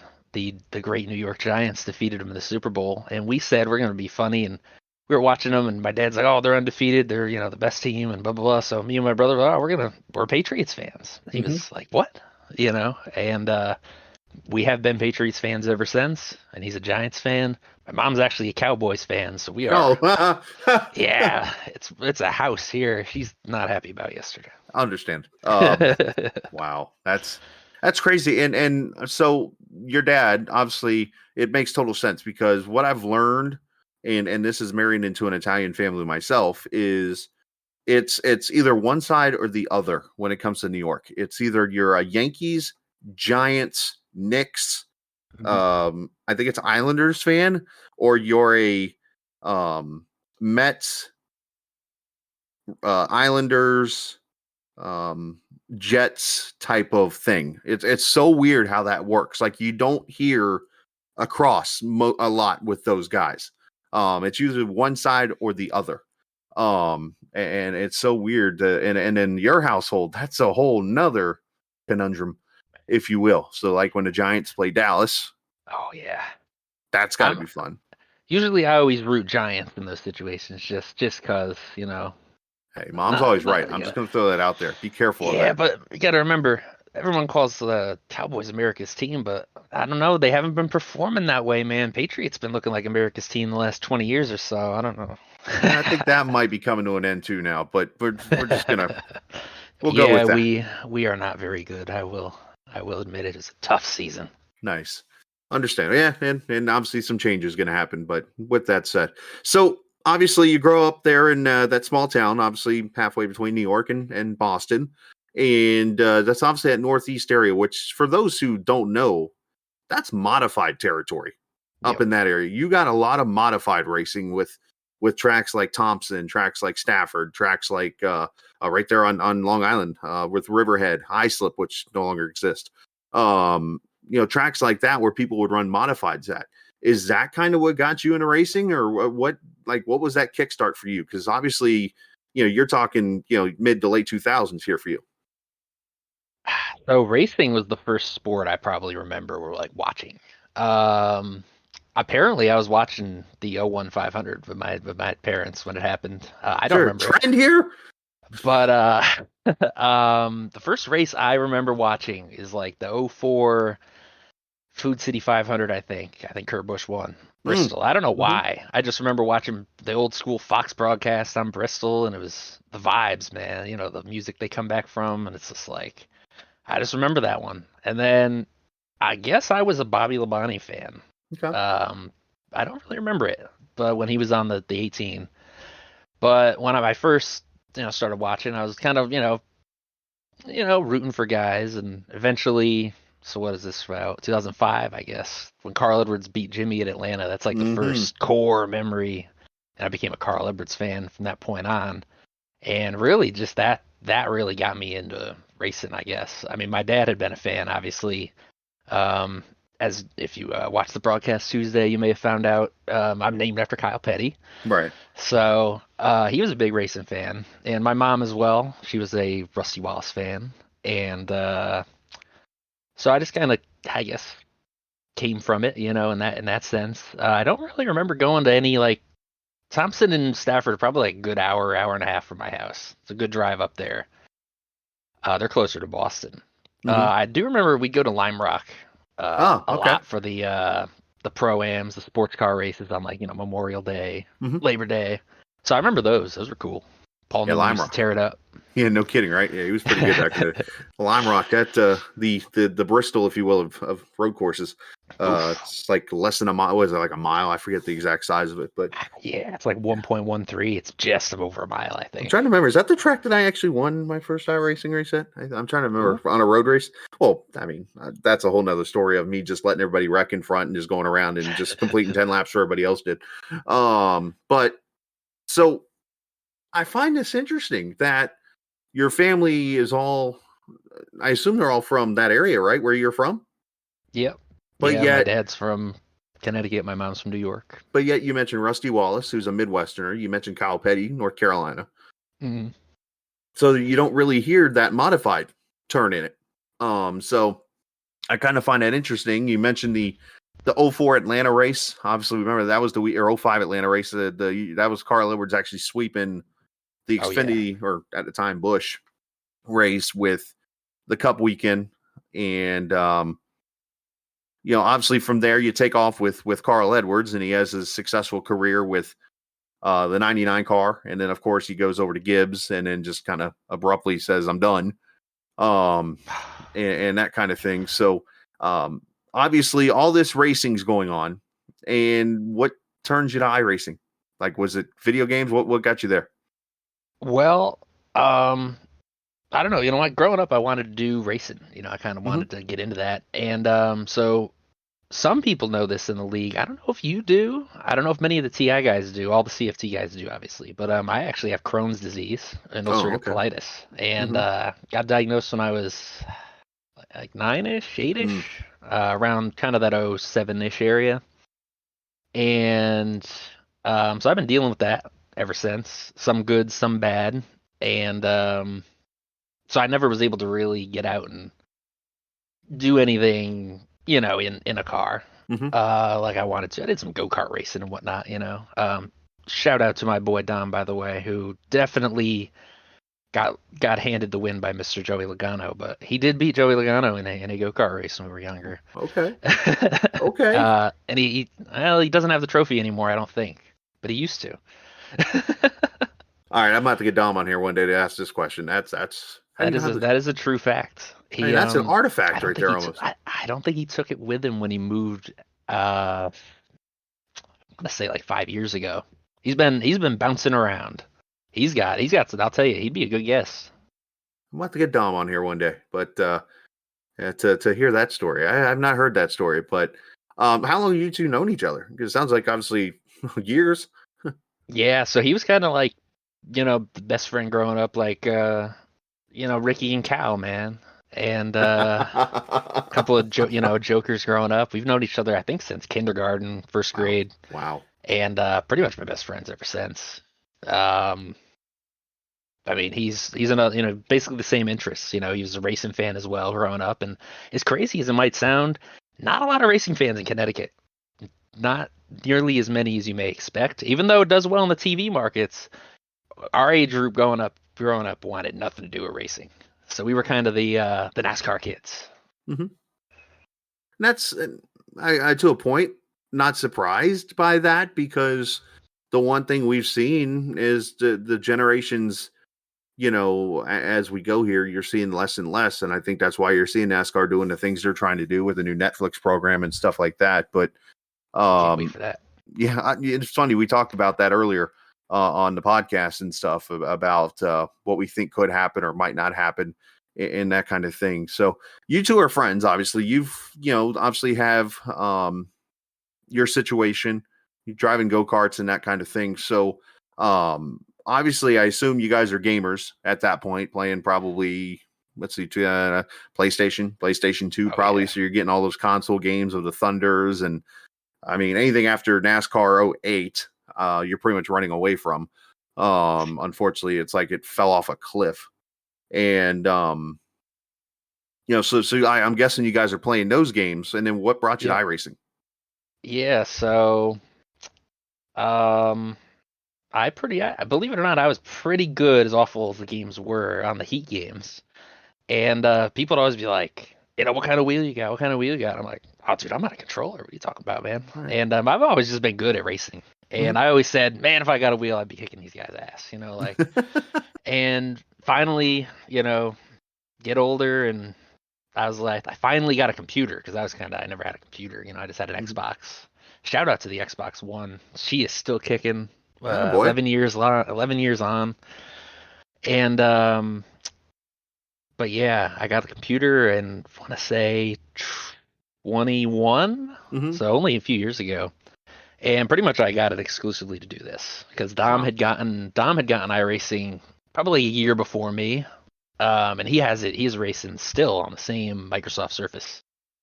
And I was just like, I was hooked on that. And it's hard to look at it now and say, I used to play that, and he still does play that. On like 15 FPS, and there's no grandstands. And I don't know, I got it, and I was like, we'll see how it goes, and I just got hooked, I was pretty good, which I kind of figured I would be, considering, I don't know, the success I have in I don't know, being able to do it with a controller. It's funny you say that because I felt the same way getting on here. And the humble pie came really quick. I was like, whoa, okay. I got some work to do here. And obviously that never, I mean, got a few wins, but nothing important. Or, I mean, I did get a 500 from Daytona and Indy, but I mean, is what it is on that end. But like, there's plenty of times I've gone into a race, especially early, and I was like, all right, let's do this here because I think I can pass these guys, and just no, not happening. And it's funny that you come on to the sim world, start doing iRacing, and you talk about NASCAR Heat, and I've played some of those games, and I've said plenty of times, not sure if I've ever said to you, but Dirt to Daytona was my favorite console game of all time. Oh, I love that game. And because I loved driving the trucks and just running full distance races in the truck series. And, thought that was a ton of fun to do. And, it's so cool to hear that you come from that Heat standpoint and that kind of thing. But the one thing I'm not going to let slip past me here, I started to chuckle and I'm like, I didn't want to like interrupt you or whatever, but Dom on a Microsoft Surface, running iRacing at 15 frames, you said, which reminds me of when I started on a laptop and a cordless router or whatever and racing at about 15. So I remember what that looks like and how bad it looks. I mean, do we need to buy this man a computer? We might. I'll tell you, he's been on my rig and he performs a million times better on my rig. It's night and day different. And most of the time, he's not even really lagging, I figured out. It's just because it's just him lagging out because of his frames when he gets too much going on near him. Because I figured, because he was like, man, I got a wire and it's still lagging. And I'm like, there's no way it's still lagging. Wow. Sure enough. I mean, a Surface can only do so much. I mean, when it's all over with, but wow, that's another story. Dom's going to be on this show one day. I might have to get him on here. Oh my God, that could be an hour conversation right there. I'm saying is when he won when he won that Talladega race, I was really impressed watching like his onboard. Because remember, he won that on a strap to a dresser at the end of a bed on that surface. We're not going to get more further into that story. But just the fact that he, like, I watched the replay that he sent me on his phone. There's no grandstands. He can't even really see the pit entrance. He just, like, to see him get through that to win was unbelievable. Yeah, I mean, because he went from like 12th to 1st, like missing wrecks left and right. It was unbelievable. That was pretty crazy how he pulled that off. But shout out to Dom. I think the service had something to do with it. Maybe, who knows? I mean, warp through a few cars, maybe, who knows? But that's crazy. So obviously, you get into iRacing, and where did the connection come with Lewis and TI? Was it a recruiting race, or did you just hear of him? Or excuse me, I know Lewis has got some unorthodox ways of recruiting. So I don't know how he recruited Dom. That's a question for him. But he was in the league in season 1, and I had not done leagues to that point. I had just done like officials. And funny enough, since that point, I really don't do officials now. I just do leagues. But he was like, "Oh, you got to join this league. It's a good league. I'm running top 10. You're gonna kick ass."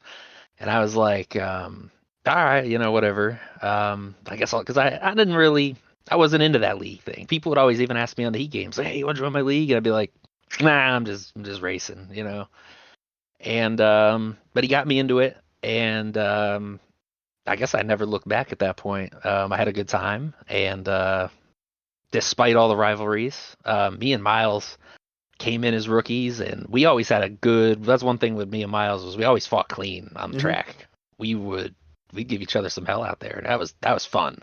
That kind of became my goal, was like, can I beat Miles this week? Like, not even worried about the other guys, you know what I mean? And I mean, little rivals like that sometimes aren't a bad thing, but obviously you get into TI and I was doing the IndyCar stuff at that moment with them. And I don't remember who was calling the races at that time for Chris, but obviously I come over, he starts bringing me in to do the broadcasting and that kind of thing. And, I don't remember too much of it, to be honest with you, but obviously then the time come to be on the track, and that's where obviously there was already not only the rivalry between the CFT guys and TI, and unfortunately this all happens, but it's like, it was one of those things where there's a lot of animosity, and when you have a team that is in a league that is ran, the team's the same owner as the league owner, it's not hard for people to think that something's going on, or whatever, when things happen with a team or whatnot. And so when you throw that element into things, and then you're going out there and you have these interesting accidents going on and interesting wrecks, it's hard to build things. And to be quite frank, we were out there, and I remember chat just getting bad, and this is where earlier we were talking about this a little bit. Now we're getting into it. And there's that the multiple races where, like, if it was Miles and Miles got taken out with Josh Parent, I think was with you guys. Yeah, him. Yep.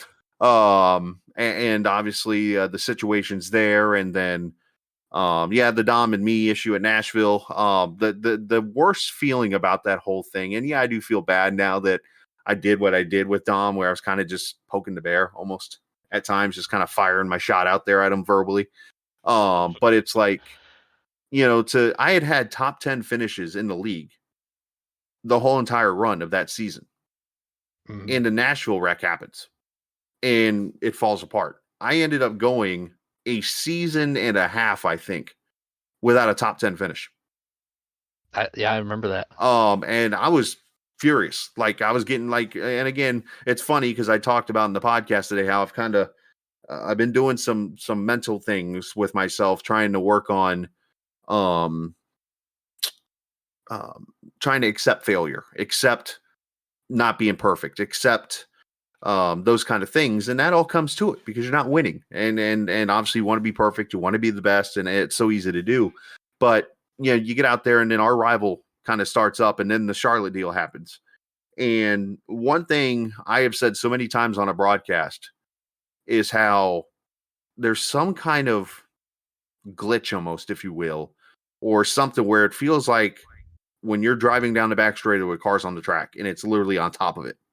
So when you get older tires, you feel like you're just slipping and sliding.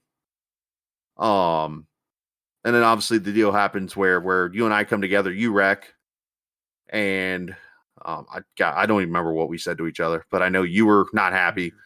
I wasn't happy.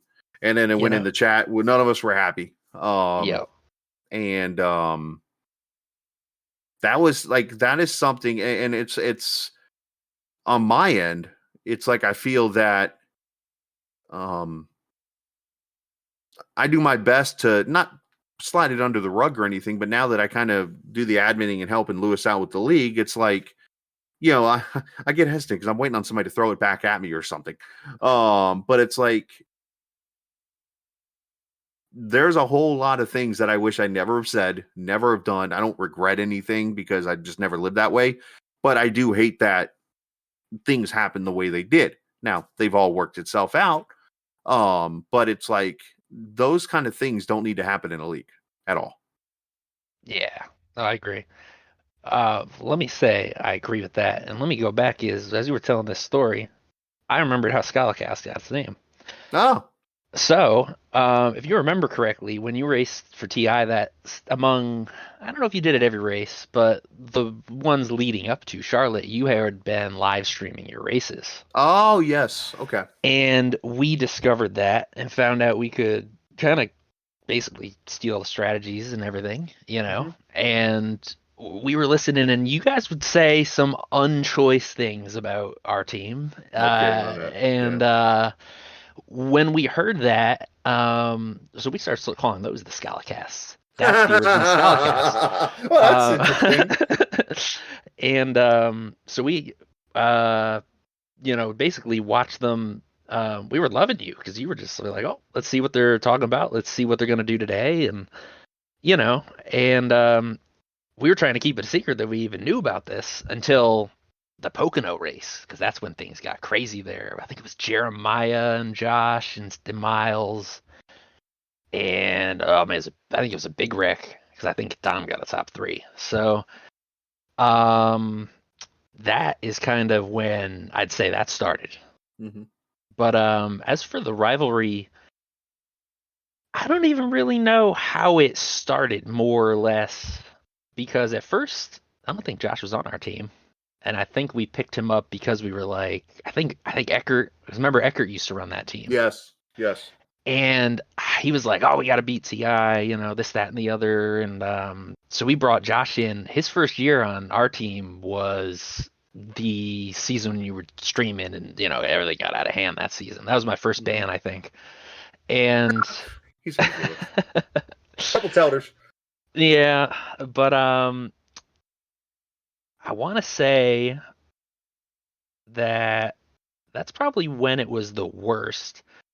But at the end of the day, I was always like, I was racing for I was racing for the team, but I was like, man, I want to try, I'm going to win and do the points and this. And, they'd be in my ear saying, do this. And for me, it was always, I just want to be up there and race. And I think Miles Right. kind of had that mentality too. Mm-hmm. And so when that happened, I think it just kind of boiled over was after Pocono, I think I had the points lead. And basically, if I had come out of Charlotte with a good race, I think I was going to win the championship. Mm-hmm. And so when you turned me listening to what we had heard and, knowing the history of the league and things that had happened, we were like, oh, I got put back in the pack because I took my last set of tires. I was going to drive through and potentially win right there. And they were like, we thought, oh, they told Scott to wreck me. Like, that's it, Right. So that's actually where it wasn't even on you. We were more mad at Lewis, to be honest with you. And so I guess that's kind of where the rivalry, would you say that's where it boiled to the worst, or would you say it got worse after that? It was in that time period because that's where because it goes back to the Cornwell Jeremiah championship deal. Yeah, that was it. Yep. All this was going down. I mean, for those who don't know that one, basically there was a tie in the championship, and at that time Lewis did points on paper. He was one of those kind of believers and that kind of thing, and Jeremiah ended up quote unquote the champion. And obviously that created a whole new thing.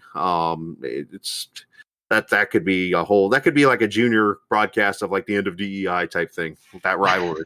But so yeah, that all boils over, and yeah, and going back to the YouTube stuff, it was like, yeah, I mean, that's one of those things where, again, I hate that things were said that shouldn't have been said.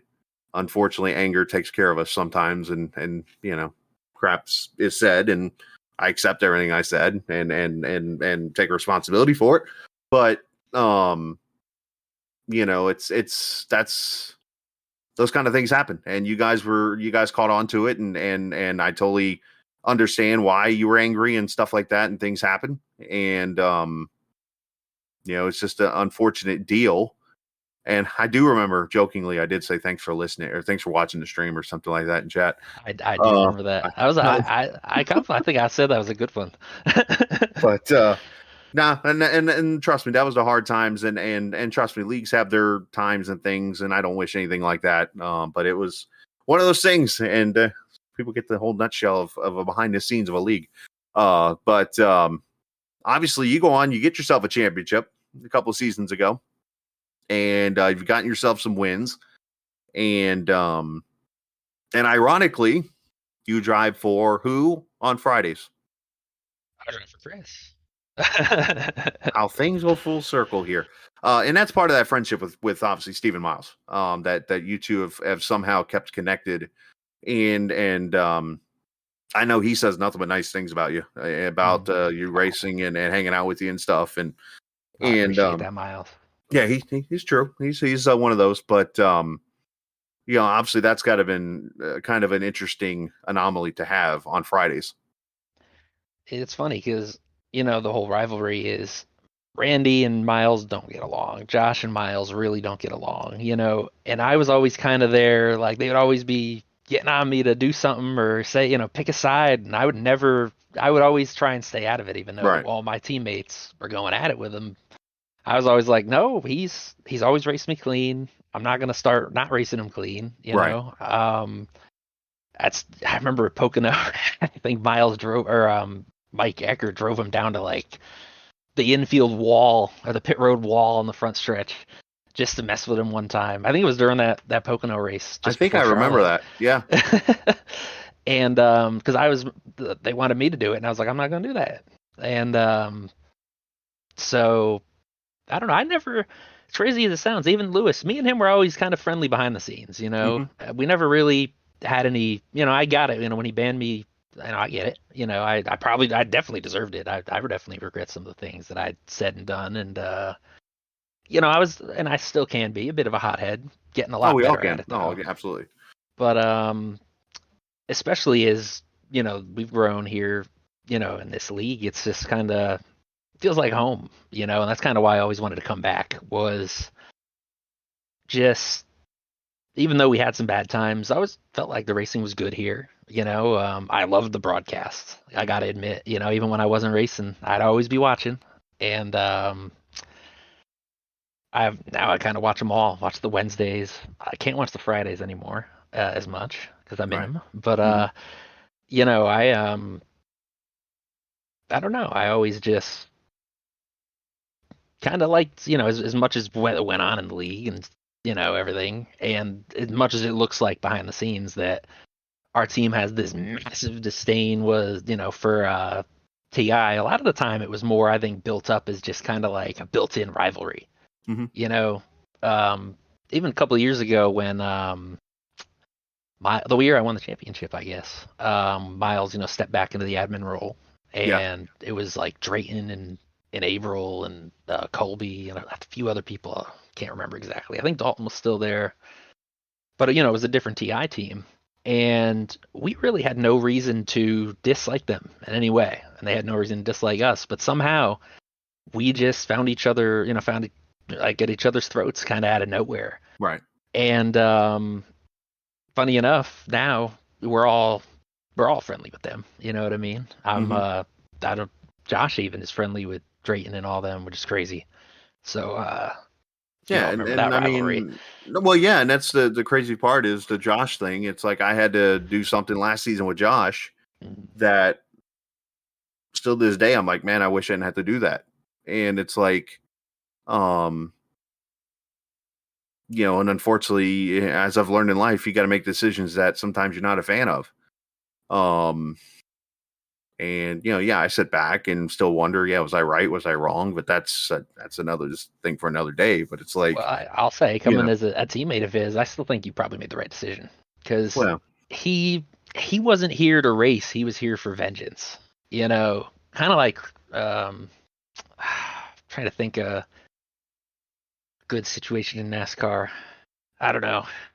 When guys it's just like he's out there for one, like kind of like when just Ryan looking Sieg tried to right. wreck Ty Gibbs and wrecked himself. Like Okay, he's out there for one thing, right. and at that point, it's like I love Josh, I still do, and he's one of my good friends, and um, it was just getting too much. I feel like where it had come to me, around probably the second ban where I was like, man, I don't know if I could do this anymore.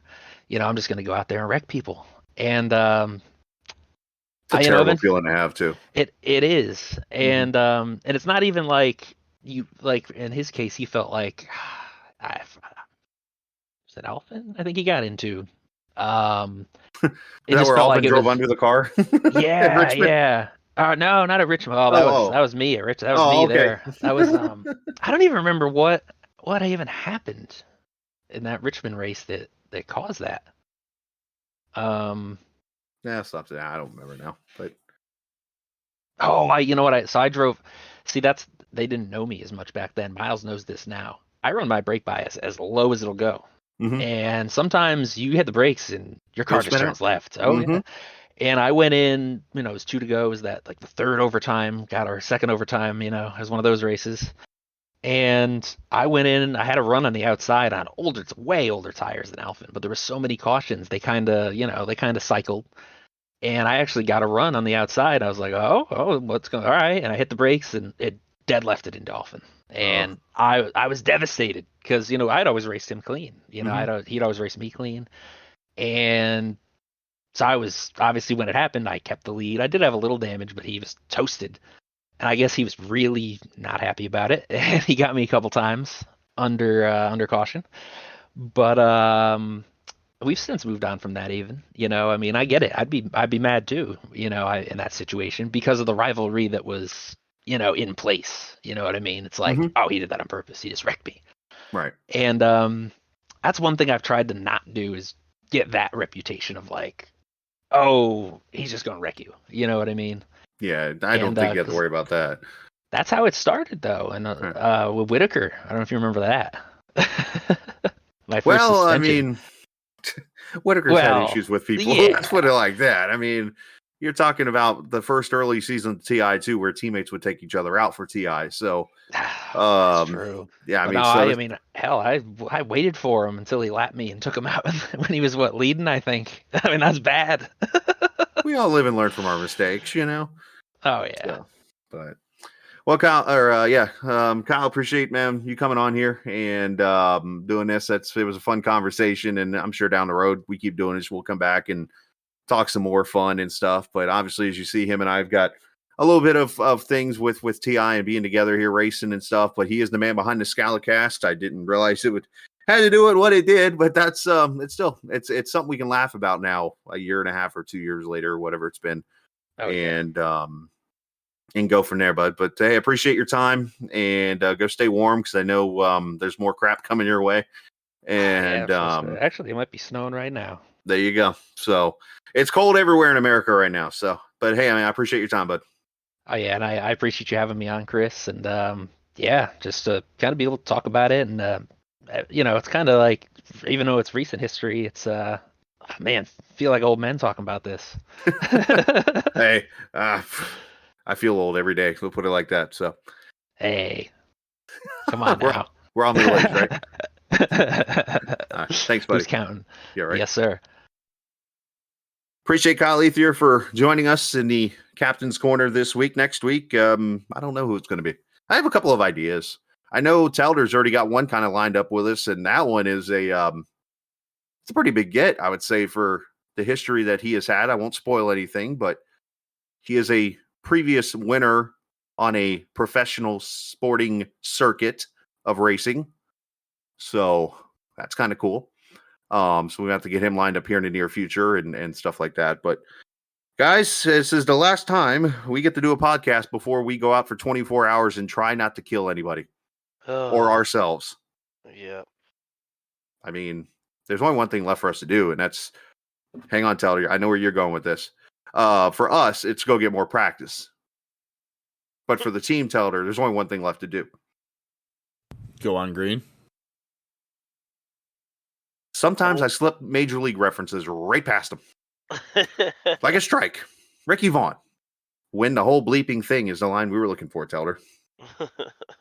Yeah, I didn't know where we were going with that. I'm going to be 100% honest with you. I was trying to quote the line where it was at Major League 2 where the owner wants them to lose. So what's the name gets? I think it's Dorn or one of them get up. Yeah, no, it's Taylor. Jake Taylor gets up. Yeah, Jake Taylor. Tom Berenger gets up. There's only one thing left to do. So win the whole bleeping thing. So does that mean I got to put a girl with pull-off panels in my Twitch background now for every race we win? I mean, you do you. I mean, who knows? By the time we get this episode loaded in and the race starts, there could be a panel like that on the car that you're racing. We have seen the car. It is beautiful. This is true. Shout out to Sammy Barnes. Sammy B, the Skala cast car that I've already wrecked a couple times. But anyways, the new Treehouse logo looks good too. The banners are real nice. Can I share out loud what all of us are thinking? A couple of us have thought. Go ahead. Okay, we're here. Miles, you see it too. When we look at this logo, does it not look like some kind of a Christian-like photo with a cross on it and a tree? It does have a kind of a crossy vibe. I told Dean that I seen this logo somewhere. I don't know what state it was. It was for a church or it was a van, like a one of them church buses or something. I seen it, bro, from afar, but I don't want to say it though. You're probably out in Tennessee or something where they have the crosses up in the middle of the mountains, and you wonder how they got it up there. That's probably what you're looking at. I seen Probably. that too. I seen Yeah. that too. There's a photo of a yellow flag on it for an inside joke between Telder and Clark. The only thing I would like to see on it, maybe I'm overthinking this, is some kind of electric bill statement. And the problem is though, is like, he put some empty beer and alcohol bottles on the grass under the treehouse, like we just chucked them out the window. Yeah. The only thing you could do would be having like a power line or something going to the house with some guy cutting it from a bucket truck. That's Yeah. another one. And these are all experiences, by the way, that these members have had in there. So there's so many little things we could do. But all right, we're gonna head out. We'll see you next week if they let us. And appreciate again, Count Lethier. Appreciate Miles. Appreciate Telder. And what was that line again, Telder? It's not just a podcast; it's ScalaCast. You just totally cut yourself off with that audio. Did I really? Yeah, that should have done that. That's why I've been joking with you of the whole. It's not working, Telder. It's not working, Telder. As he continues to work on his Twitch stream, expected sometime in 2028. Sometime 2028. Twitch ain't even gonna be around anymore.